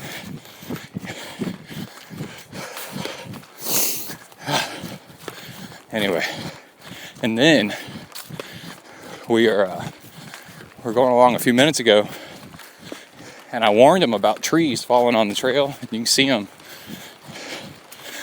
And all of a sudden, we heard this huge bang. It sounded like a gunshot. A couple hundred yards away. A little bit further maybe. But almost like a gunshot. And then a crash. And I go, I bet that was a tree. And we happened to be running in that same direction. And then we saw this huge tree, and you could smell the fresh wood from where it cracked and all kinds of stuff. And so we stopped and checked it out, and Kai goes, oh, it was probably a 70-foot tree. And Kai goes, holy crap. I was like, I told you. So if you hear a big bang, or it sounds like something's starting to fall, look up and around you quick. And whichever way, if it's coming towards you, just move to the side. Don't try to outrun it. All you gotta do is move a few steps to the side. How about that tree, Kai? Cool. Danger. Hear him go. He's going, dangerous.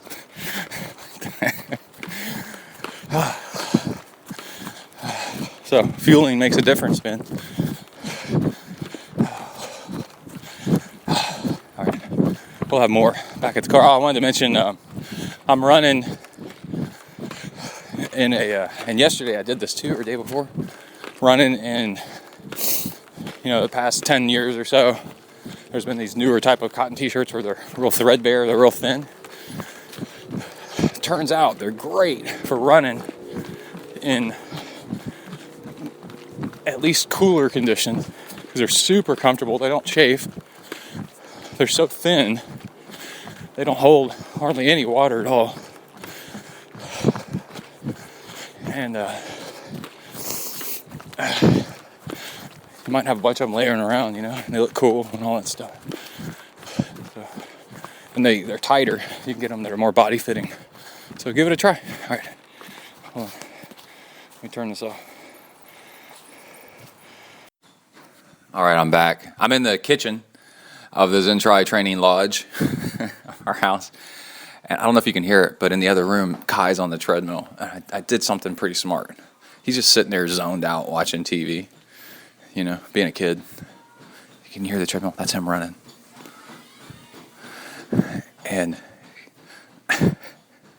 he kind of stutter steps and drags his feet a little bit. And I just got done with the treadmill a few minutes ago. I was on the treadmill, and and I get off the treadmill, and he's sitting there zoned out watching TV, and I said, "Hey, go do something." He's like, "What?" I'm like, "I got an idea. You can watch all the TV you want if you watch it on the treadmill, and this is the beauty of an iPad." So he was like, "Really?" And I'm like, "Yeah, let's give it a try. Don't have to make it total rule right off the bat." But so set the iPad up on the treadmill, and he picked out Johnny Test because he's 10 years old, and he liked it. And started him off real slow, and he's just sitting there jogging, and I showed him how he can see how far he's run. And they run at school, and they keep track of their mileage at recess. They really do. I'm not kidding. And he knows how long a triathlon race is and stuff like that. And I showed him, I put it to 10% grade for a second for him to feel. I'm like, you can make a hill and work up the hill if you get bored. And this is really, really cool. It's a really cool way to entertain yourself. You don't have to watch cartoons. You could watch a science show and learn about, tigers or whatever. I don't care. As long as you're doing something. And you don't have to do it all the time. It's just once a day you need to do something for half an hour to 45 minutes, probably, I guess. I'm just guessing at his age. And there's a whole bunch of stuff online about training kids and how much is too much. And I actually went to a class on that. And it doesn't need to be much at all. And it needs to be fun. So anyway, so that's him on the treadmill. And he'll probably do it for half an hour or right around that. And that's fine, dude. That's all he needs to do for today. But just something, And then also I wanted to say I just got off the treadmill running and had a great experience, and I want to tell you how and why I did it. And I hit PRs on treadmill speed doing intervals and incline at the same time, and I was running. I did 4 intervals, about a minute each of first I went running with Kai. He got on his bicycle and kind of pedaled along. I wouldn't even call it exercise. He's just kind of, just loping along while I'm running. But I took Kona with me, and Kona and I ran, my dog, 30 minutes around. We got a neighborhood loop that takes about 30 minutes to run if you run it slow. And then I finished that, and then I got on the treadmill to do my intervals. And as soon as I got on the treadmill, and I had the treadmill set up before I left to go on the outdoor run. And so I took a pee, although I didn't take it with me anywhere. I left it. I took a pee and then got on the treadmill, had my water and a tiny little bit of honey, kind of fuel, malto honey fuel, in case I needed it. And then immediately started hammering out intervals. And the last time I did this, I was blown away that I could actually do 9 miles per hour at 9% grade. And that's been about 4 days ago. And today I did 10 miles per hour, which is a 6-minute mile at 10% grade. It is hard to find a hill that is 10% grade. And I was running it at a 10-minute mile on the treadmill. I challenge you to get on a treadmill and try that just for a few seconds. It is nuts. And I'm an okay runner. I'm pretty good, but I am not freaking that good to just suddenly do that. I've worked up to that over time. And I remember in high school when I was a sophomore or a junior, I got last place in an 800.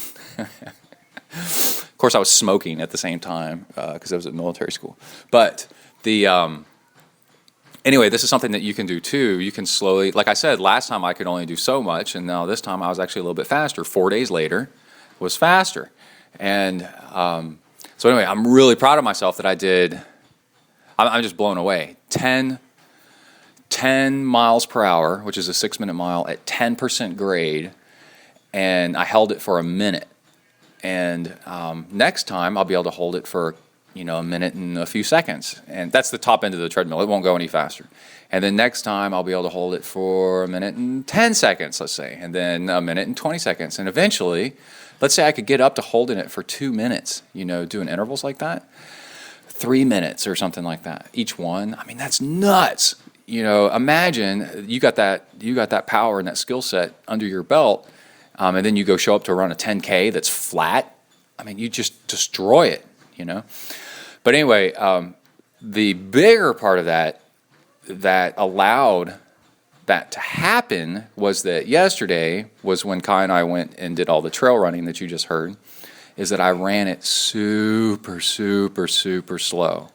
Super slow, so that when I ran today, I would be able to do really hard improving intervals. And if I ran hard yesterday, then I would not be able to do that well on the treadmill today. And it's the stuff that I just did today that makes you faster. And I cannot stress enough how amazing it is that if you go slow on your easy days, you build up mileage, you learn a little bit about fueling, you have a good time, you get a little bit of sanity, just relaxing, and it's just nice, like going really, really easy. But I averaged over a 12-minute mile, like a 12:10 or something like that, trail running yesterday. But I ran 10 miles, right? So I got in some volume. And I ran the race course, which is of value, the Rocky Raccoon, and saw routes and different ways of running the trails and stuff like that. And I got to spend time with my son, and we called that one of our best trips ever. It was really, really cool. And again, 12-something minute mile pace on my easy day trail running allowed me to do, crazy intensive intervals today.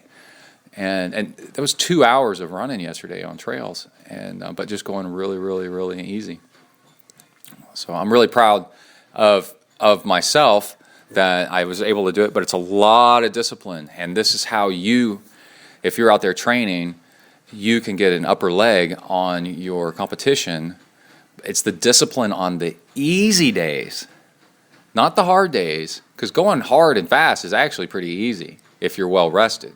It's the discipline on the easy days that I'm just cracking up listening to Kai running on the treadmill. I'm going to cut him off at 45 minutes. That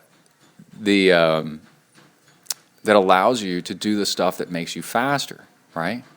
So let's say that let's do the opposite. Let's say that yesterday I ran like a 10-minute mile and I got a good workout in, and all that other stuff, like, kind of wore myself out a little bit.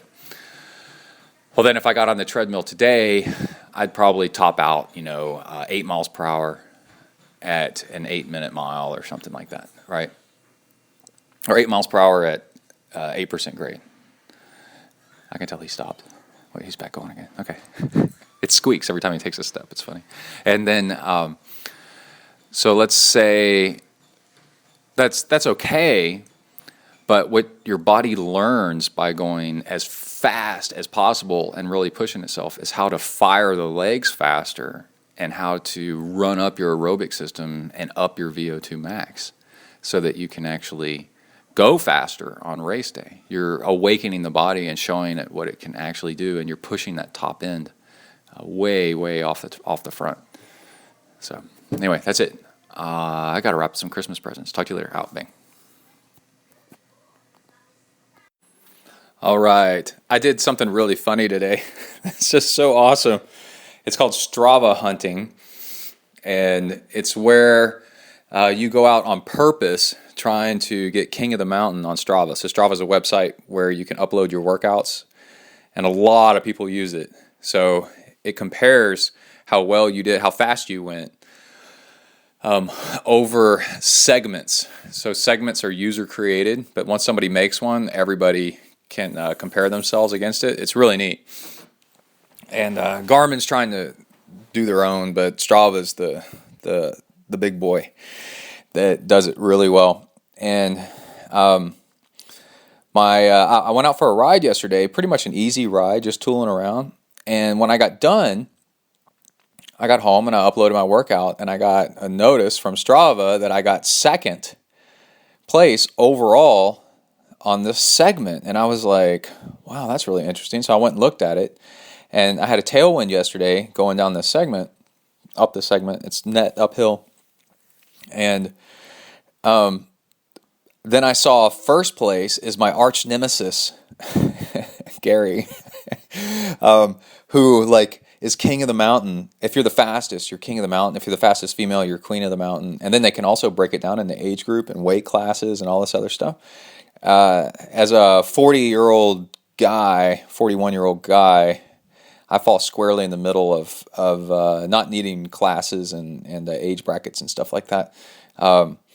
So I was like, and so Gary was 1 second faster than me on this segment that he's been king of the mountain on since March of last year. And I looked at it, and this segment's been a segment. Somebody created it 2 years ago, so lots of people ride this thing. And I was like, you don't want to revolve your life around this stuff. But I was sitting there thinking, man, I could go out tomorrow because I needed to do a hard bike ride the next day, which is today. And for my hard bike ride, I could try and try to win the segment overall, the king of the mountain for the segment as my intervals for my bike ride. So it like folded nicely into a plan of what I needed to be doing for training and everything. And then I looked at the weather forecast and for today now, and let's see what it actually is. Decent winds out of the south and that's what I needed. Wind makes all the difference in these things. Let's see. Let me see what I go to. Oh, the wind's dropped down to almost nothing. Oh, I just barely got it. The wind changed direction. Oh, this is so rad. So I was looking at it today going, oh, I have just like, I think when I did it earlier today, I had like 10 mile per hour wind from the south, maybe 15. And I was like, okay, I've only got a little bit of window, and it was going to rain later in the day, so I only have this morning to do it. And oh man, it was so exciting, like the anticipation starts building up. I mean, 1, can I do it?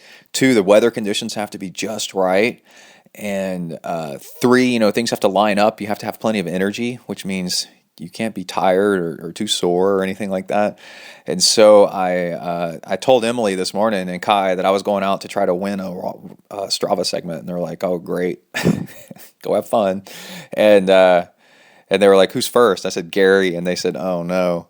And but the thing is Gary's time wasn't. It's not that fast. It's just like a normal like training ride. It doesn't look to me like he was trying all that hard, because I know his ability, and it was not near his ability. But the thing is the segment starts off downhill. Just for a moment, just for like 30 seconds or something like that. And it goes through 2 intersections underneath an overpass. And you have the right of way, but still it's sketchy, like you're hoping that the other cars are going to stop at their stop signs while you go flying through. And so it's a little bit nerve-wracking. And I rode my bike out there as my warm-up. It took about 20 minutes to get there. And then I perched on top of the hill. And then I started bombing down this thing, and the time I needed to beat was 3 hours and 43 seconds. So in permanent marker on my left arm, I wrote 3:42, so I wouldn't forget what exactly I needed to do. And that's that whole thing with don't think of breaking the 4-minute mile. What you do is think of running a 3:59. Set your mind on the target, not on what you need to beat, but actually on the actual target that you want to do. So if I did a 3:42, what does it say on my arm? Yeah, on my arm is written 3:42 because I needed to beat a 3:43. So I go screaming down this hill to get up speed, and then boom, as I hit the sail through the first intersection, the segment starts. So I hit the lap button on my computer, and then I kept pedaling, and then it levels out to flat, and then I cruised through it and climb up the next hill, and then it goes down a little bit, and then up another hill, and it's like 4% grade, and then a 5% grade, just briefly, and it's net uphill though. And I go sailing through the end of the segment at I needed to do 342, and I do 318, and I'm like, dang, dude, like I crushed it. And so then that's one interval, right? And so I turned around and pedaled back, and it took about 10, 12 minutes to pedal back to do it again. And I do it again, and this time I get it. It started raining. And there's bumps on this thing where you're flying downhill, where you're just like, holy crap. But again, only the very beginning of it's downhill. The rest of it is flat and uphill. And it's 200 and something feet of climbing or something like that, I think. Nah, it can't be. But anyway, I'll find it here in a second. I got it loaded up on my computer. But I'm telling you all this so that you get an idea. Like, you don't have to... sign up for races and spend a ton of money and only go when the race is on for you to go quote unquote race. Like, you can look on Strava and find a place. They're all these segments are all over the place, and you can start training to take the king of the mountain or queen of the mountain either overall or in your age group or something. Kai was looking at this going, so like I could do this, and I started looking, and it seems like the youngest age group is 25 and under, which is not really fair. But I said, yeah, they have a weight class of under 125 pounds. And so he was like, oh, this is really cool, So what I wanted to tell you is that it's really cool as far as motivation and inspiration to train for something. And because after I did this, on my way home, I almost took another segment, which is, I think is what I'm going to train for next, is to try to take this one because it's about the same amount of time. And so anyway, I went through the segment again the second time, and this one I did 3 minutes and 10 seconds. I beat the Gary's 343, by over half a minute. And I was like, cool, man. And then the rain started really coming down, and I was like, you know what, I'm done. This is getting dangerous. It was getting really freaking dangerous because I'm flying through on that first downhill through the couple of intersections that I'm like, car's probably not going to see me because of the rain on the windshield, and it's going to, I'm going to get hit or something like that. So on the way home, that's when I did another segment, and almost got that one within 7 seconds. But check out these numbers of what polarized training, doing hard intervals, can do for you. On the segment where I did 310, my fastest one, my second effort at this, I did, first off, what does it say, downhill? Yeah, it's a 2% grade downhill. That's it, just 2% grade. I hit 40.5 miles per hour, like screaming down this thing. Over 3 minutes and 10 seconds. My average cadence was 99, right? And so that's what doing high-speed intervals can train you to go at a higher cadence. And then average heart rate was 166, but my max heart rate was 168. So my heart rate jumped up, and then I kept it high for that just over 3 minutes. And then power is relative to how big you are and stuff. But my average power was 349 watts of elevation gain, 43 feet. Yeah, 349 watts. So basically 350 watts for 3 minutes. And yeah, that's polarized training. That's like really focusing on being strong and then being able to use it when you need it. And Strava hunting. They even have T-shirts that you can get, Strava Hunter T-shirts or Segment Hunter. And I really encourage you to go out and find it, because Emily was kind of teasing me a little bit. She's like, so this is what you're doing now, huh? Like, hey, it is cheaper than entering a race. All I got to do is just kind of look at the win, so I get a little bit of assistance, because that's when the other people set their records too. And then I go out there and challenge myself, and it makes me better. And then the best way to improve yourself is to find people that are just a little bit faster than you, and then you try to take them on. And with this, with Strava, it breaks down it breaks down everybody into categories, so you can try to take the king of the mountain from somebody in your age group, and then you just try every once in a while, and then try every once in a while, and eventually you'll get there, and that'll make you a better athlete because you've been racing, quote unquote, and racing is results. It's pretty cool. Anyway, I'm super stoked. I had a beer after I was done because I was high on life, man. It felt amazing to do it. To know that I took it. I think there's a Strava app for the iPhone and Android and all that stuff where it can tell you live that you're about to hit a segment, and then also how well you did on that segment live on your phone, I think. But anyway, that's it. Out, bang. All right, I am back, and it is Monday after Christmas, and I swung by the house for lunch, and I'm heading back. Let the dogs out. Who let the dogs out? And have a whole bunch of cool little things to talk to you about. One, on my road bike, I have a Garmin bike pod all-in-one device. It's like a speed and cadence sensor. It's all in one. And the Ambit 2 will actually talk to that because the Ambit 2 will talk ant. And so I cut it. It's on there with zip ties. I cut off the zip ties and mounted it to Kai's new bike, and then put the Ambit on his handlebars. And I'm thinking we're going to use that for his bike computer for a while at least. And the Ambit has you can create modes and all kinds of cool stuff. So I set up the screens and everything so that he's got speed, and it'll work indoors or outdoors. If he's outdoors, it'll switch over to GPS, and if he's indoors, it'll use the cadence sensor, the rear wheel. And that reminds me to talk about the Garmin thing. I don't know if the Ambit does this, but I'll tell you in a second. But but as a kid,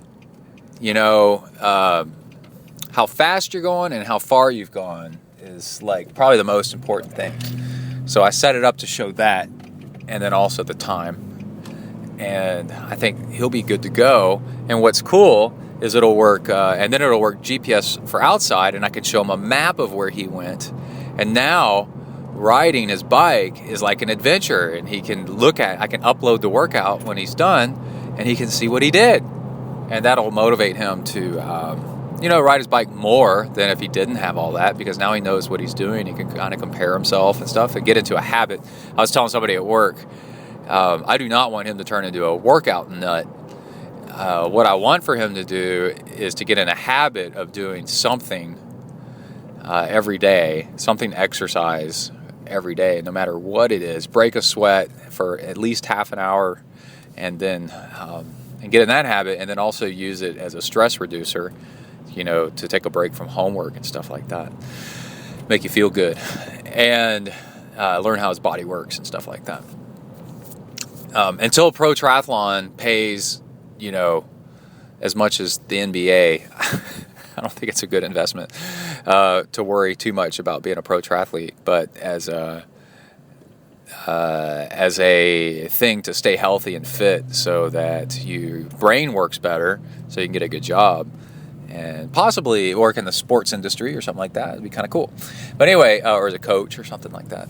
Anyway, the other thing was my buddy Gary was asking me about the Garmin 510, and I wanted to mention that a little bit about modern, at least very recent bike computer technology is the Garmin's do this. I'm not sure if the Ambit or the Polar does this, but I know the Garmin's do. The 920, when I first started riding with it, it calibrated how big the rear wheel is from me riding out. In fact, I'm pretty sure the Ambit does this. From me riding outdoors, it goes,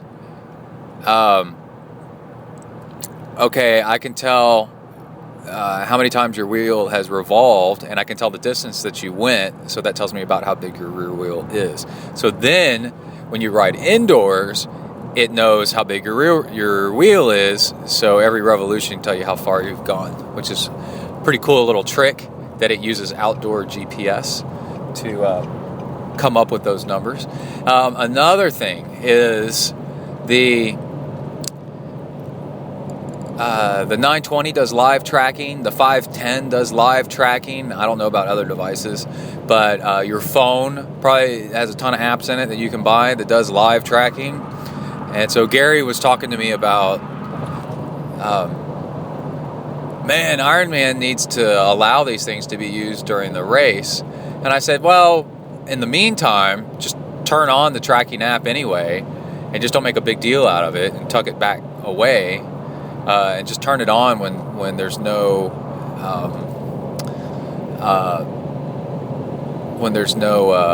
refs around, and it shouldn't be that big of a deal. And actually, the thing I forgot to tell him is, dude, if it's a long enough race that you're going to actually need tracking, then it's a long enough race where you can pull over to the side, and take 30 seconds and turn that on. I mentioned it one time, and somebody said, do it in the transition area. Just pull out your phone, turn on the live tracking app, and then put the phone back. Have your phone in a life-proof case or a little Ziploc. I use a Ziploc. The snack size Ziploc works great. Put it in there, and then you're done, and then just forget about it for a while.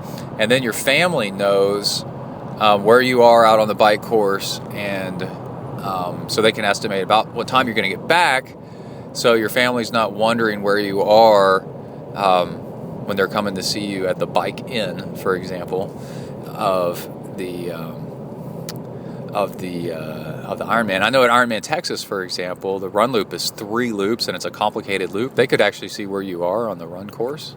Would be kind of cool. And I'm trying to think what else I was going to talk about. A coworker got longboard skateboards, and they like stand-up paddleboarding a lot.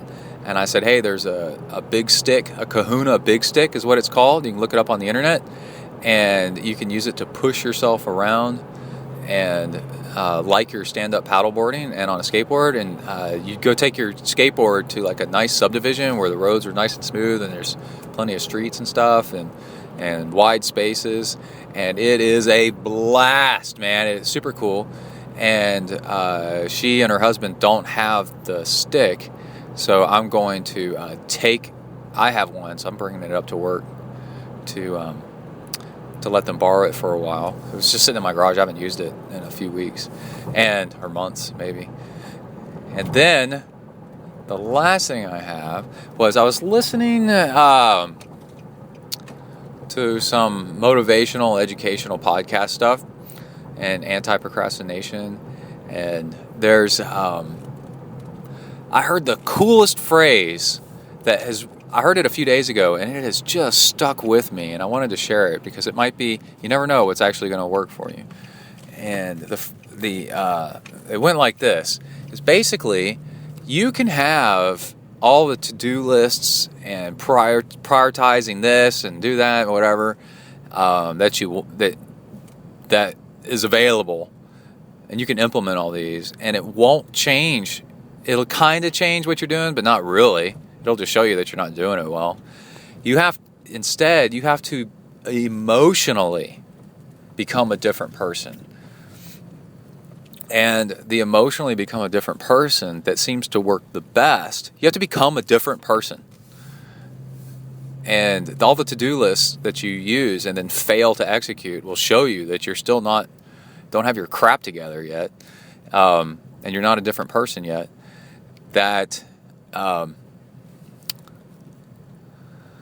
What was the last thing? Sorry, I got distracted. I'm trying to park my car.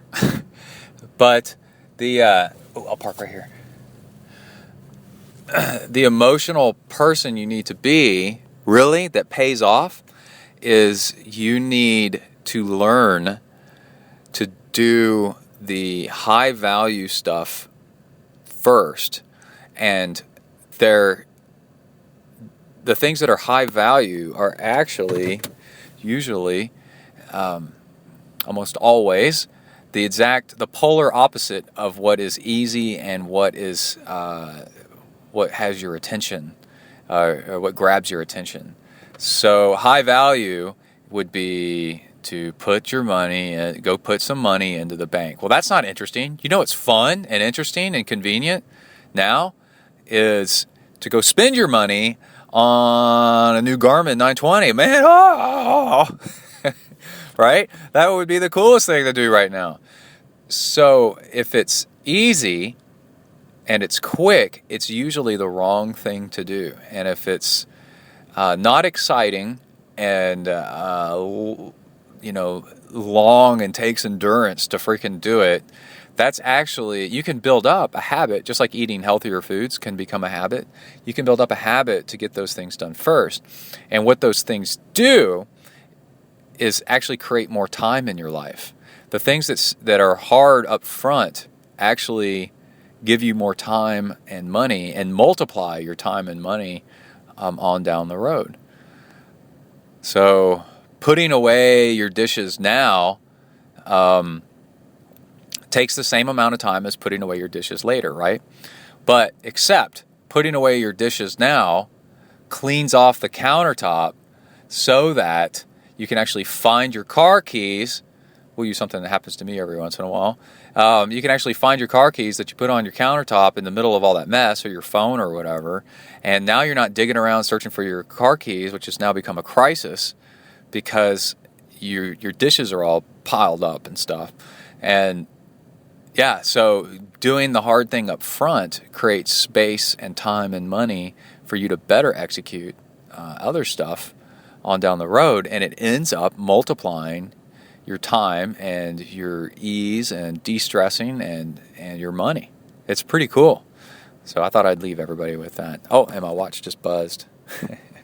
Oh, we might have a new sponsor for the show. We'll have to find out. I just got an email earlier. I got to check it out. All right, out. Bang.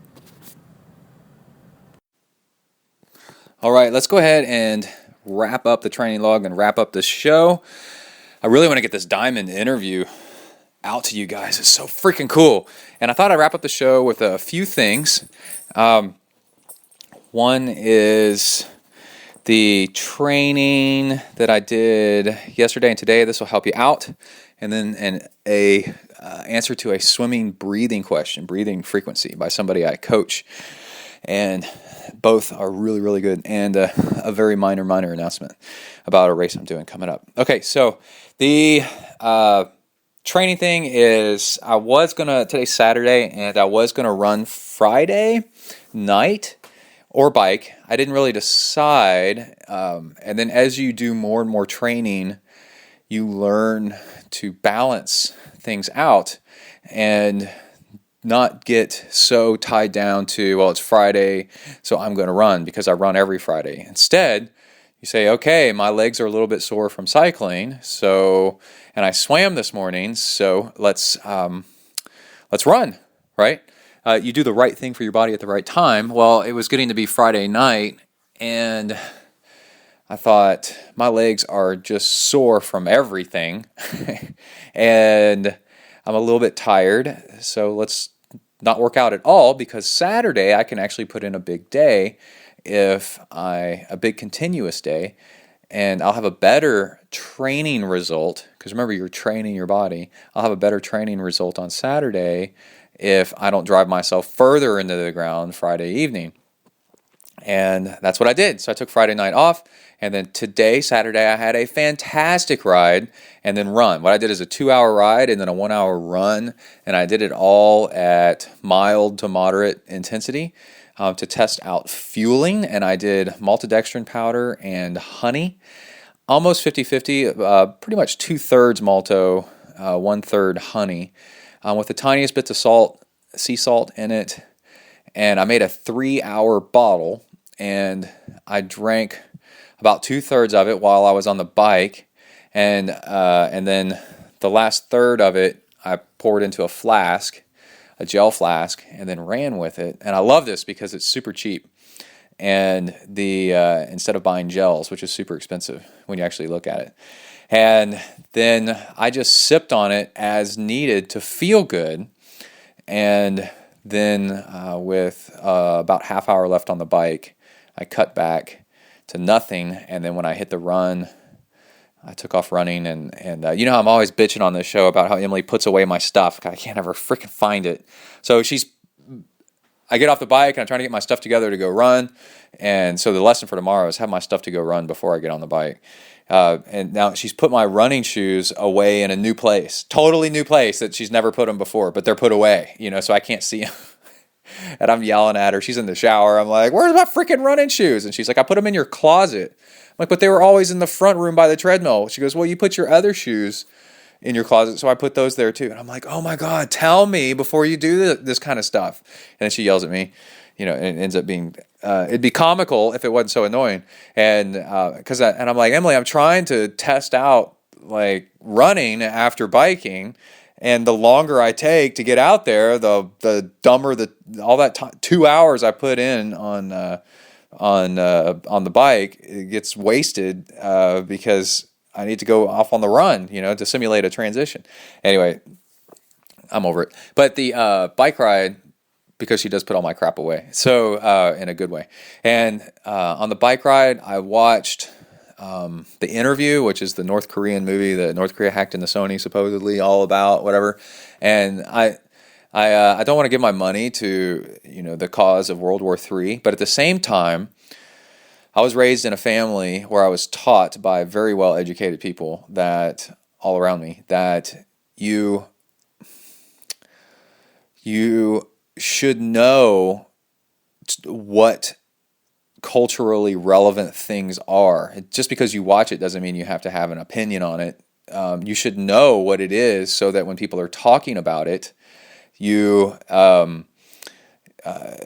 get the references. You get them because a lot of people don't say, I am now talking about The Interview. Oh, Rigby, you know, or whatever the name of that dog was, Bigsby or something like that in the movie. Or shooting a cannon, shooting a helicopter with a tank, it melts your face off, you know. So people talk about the item, but without really saying, you know, like people quote Shakespeare all the time, but they don't say, I am now talking about Shakespeare, you know. So, and also you should expose yourself to things before you get an opinion on it. So the movie is for rent on YouTube for like $5 or $6, and it was almost 2 hours long. And so I was like, okay, well, I'll see this thing so that when people are talking about it, I understand what they're actually even talking about, because it's so easy to see it, and this is a good time to see it, and I need to entertain myself. So the movie itself is just a classic, a dumb comedy with sexual references and over the top and, you know, everything like that. Should they have made it about nobody should make a movie about a person like so meanly about them, of course. So of course that person's going to get pissed off, and since that person runs an entire country, then yeah, they're going to, you know, try to stop it and all that other stuff. So after seeing it, you can totally understand, and knowing world politics, you can understand why things fell out the way that they have so far. And then at the same time, you can be like, it's just a movie, man. Calm down. And anyway, it goes a whole lot deeper than that. But that's a podcast. This is a podcast about triathlon and endurance. So it's not about movies and world politics. But the cool thing was, the time went by pretty good. And so if you want to kill almost 2 hours on the trainer, then and you haven't seen The Interview yet, you could check it out. I'm not saying you should, but you could. And then also, let's see, and then on my run, I felt fantastic. And sipping the fuel on the run and everything with that half hour tapering off, no fuel at the end of the bike ride, worked fantastically. So I highly recommend it. It seems to be a huge key to why I might do better on the on future races if that shakes out that way. Oh, and I've talked to somebody secretly about improving my fueling, and that's what led to this. So we'll reveal who that is in later shows. Okay, and then somebody important, somebody that you'll know. And then, let's see, the question about swimming, Joe R., that I coach, is asking about how frequently should I breathe while swimming, and I actually have figured this out.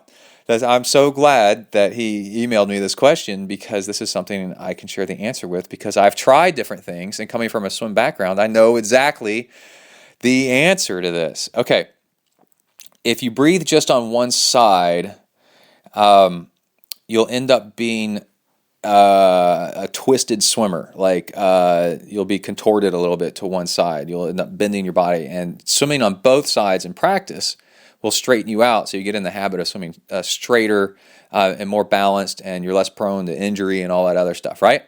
Okay, the problem is the faster you go, the more air you need, and you reach a point where when you're trying to go fast, you'll need to breathe, you might need to breathe every stroke. And it depends on how conditioned of a swimmer you are, how fast you're trying to go, the distance of the race, things like that. So, to back up, breathing both sides is good because it teaches you good form. And you can breathe both sides as long as you don't need the air. But there's going to come a point where if you're trying to go fast, you're going to need more air. The interesting thing that throws a wrench in this is at what point you need to switch over to single-sided breathing in my case on my right side entirely, has to do with how fast your stroke turnover is naturally.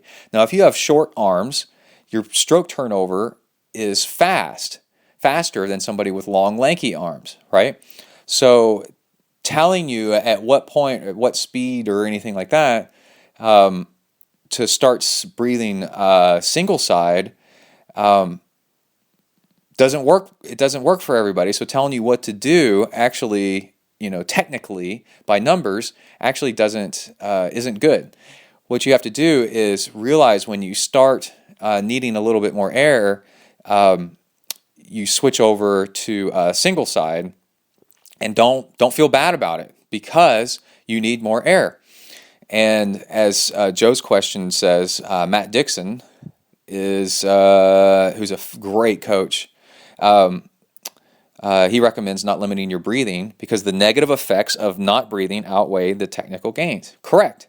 So what I coach people to do is bilateral breathe while going easy, and that'll clean up your form and your technique. And that's all the air that you need anyway. When you start going hard, then start breathing single side. And you could breathe single side on your right, breathe single side on your left. Now, the thing is what's hard depends. It totally depends.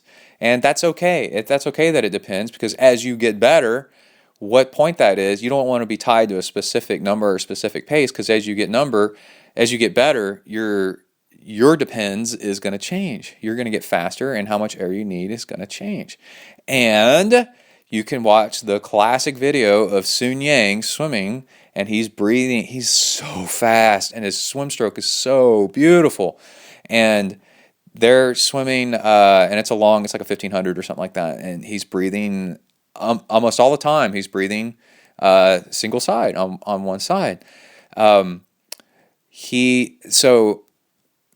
the thing is his turnover is a little bit slow, so his single side is kind of like, it's still really aerodynamic, because when let's say you have long, lanky arms and your turnover is a little bit slower, well, breathing single side is still pretty efficient because you're not coming up for air quite as much as somebody that's short arms, single side breathing, that's got a higher turnover rate, right? So somebody that's got a higher turnover rate, if they breathe every single time, they may not need to breathe every single time because it's more frequently, because they got a higher turnover rate. So that person may find that they can mix it up. They do a little bit of bilateral and then a little bit of single side as needed. And then you watch sprint freestyle racing, and when I used to do that, you don't breathe until you need air. And you don't need air until almost the other side of the pool. You might take a couple of breaths by the time you get to the other side, and then on the way back, you start breathing a little bit more frequently. Let's say you're doing a 50 sprint, a little bit more frequently, and but not every stroke, right? So you let your breathing be dictated by the pace that you're going and how much air that you need. And Matt Dixon is right. You shouldn't limit your breathing on purpose to just to do bilateral breathing. Okay, so practice it in training, and you'll be able to see how it works. I've done races where on purpose to slow myself down, I've done bilateral breathing, and it was almost as fast, and it was more relaxed. But I could have swam faster if I did single-sided breathing. And I've got long arms, so my turnover rate's slow. So my single-sided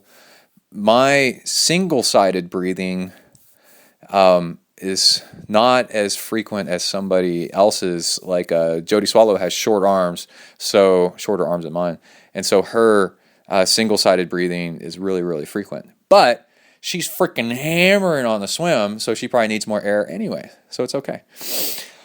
All right. I remember my brother was a swim team captain in college, and I asked him one time. I go, "Do you breathe single side? Do you breathe every time on one side, or not, or like every other side?" And he goes, "Oh, I don't know. I don't really remember."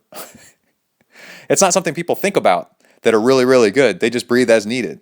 Okay, then. Let's see. I was going to mention, to wrap up the show, a little bit of announcement. I have just finished registering a couple days ago for the Rocky Raccoon 50 miler trail run. I've found that doing the 100 takes so much run training that it takes away from bike training. And I really want to keep improving my bike like I have been. So I signed up for the 50, and I am going to listen to...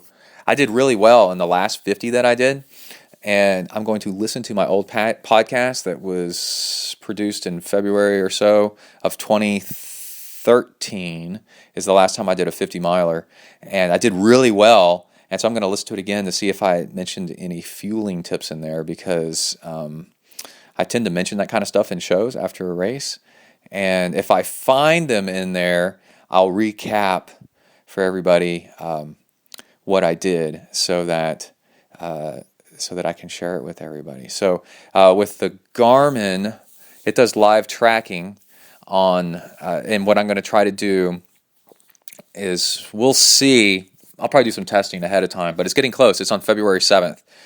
We'll see if it'll last. The 9 hours is a really, really good time on this trail run race, and so if I can get it to last, if through testing that I can determine that it's going to last the entire run, then I'll do live tracking for parts of it. I'd hate to have live tracking and then have to turn it off halfway through, but maybe I'll do that too, so that people can watch pace and incline and all that crazy crap that goes on with doing a trail run race live. It'll be super cool. Anyway, that's it for this episode. We've got lots more stuff coming up, interviews and training as the spring season gets heated up and we get rocking and rolling here with 2015. So everybody stay safe out there, work the uphills, cruise the downhills, and keep the rubber side down. Out.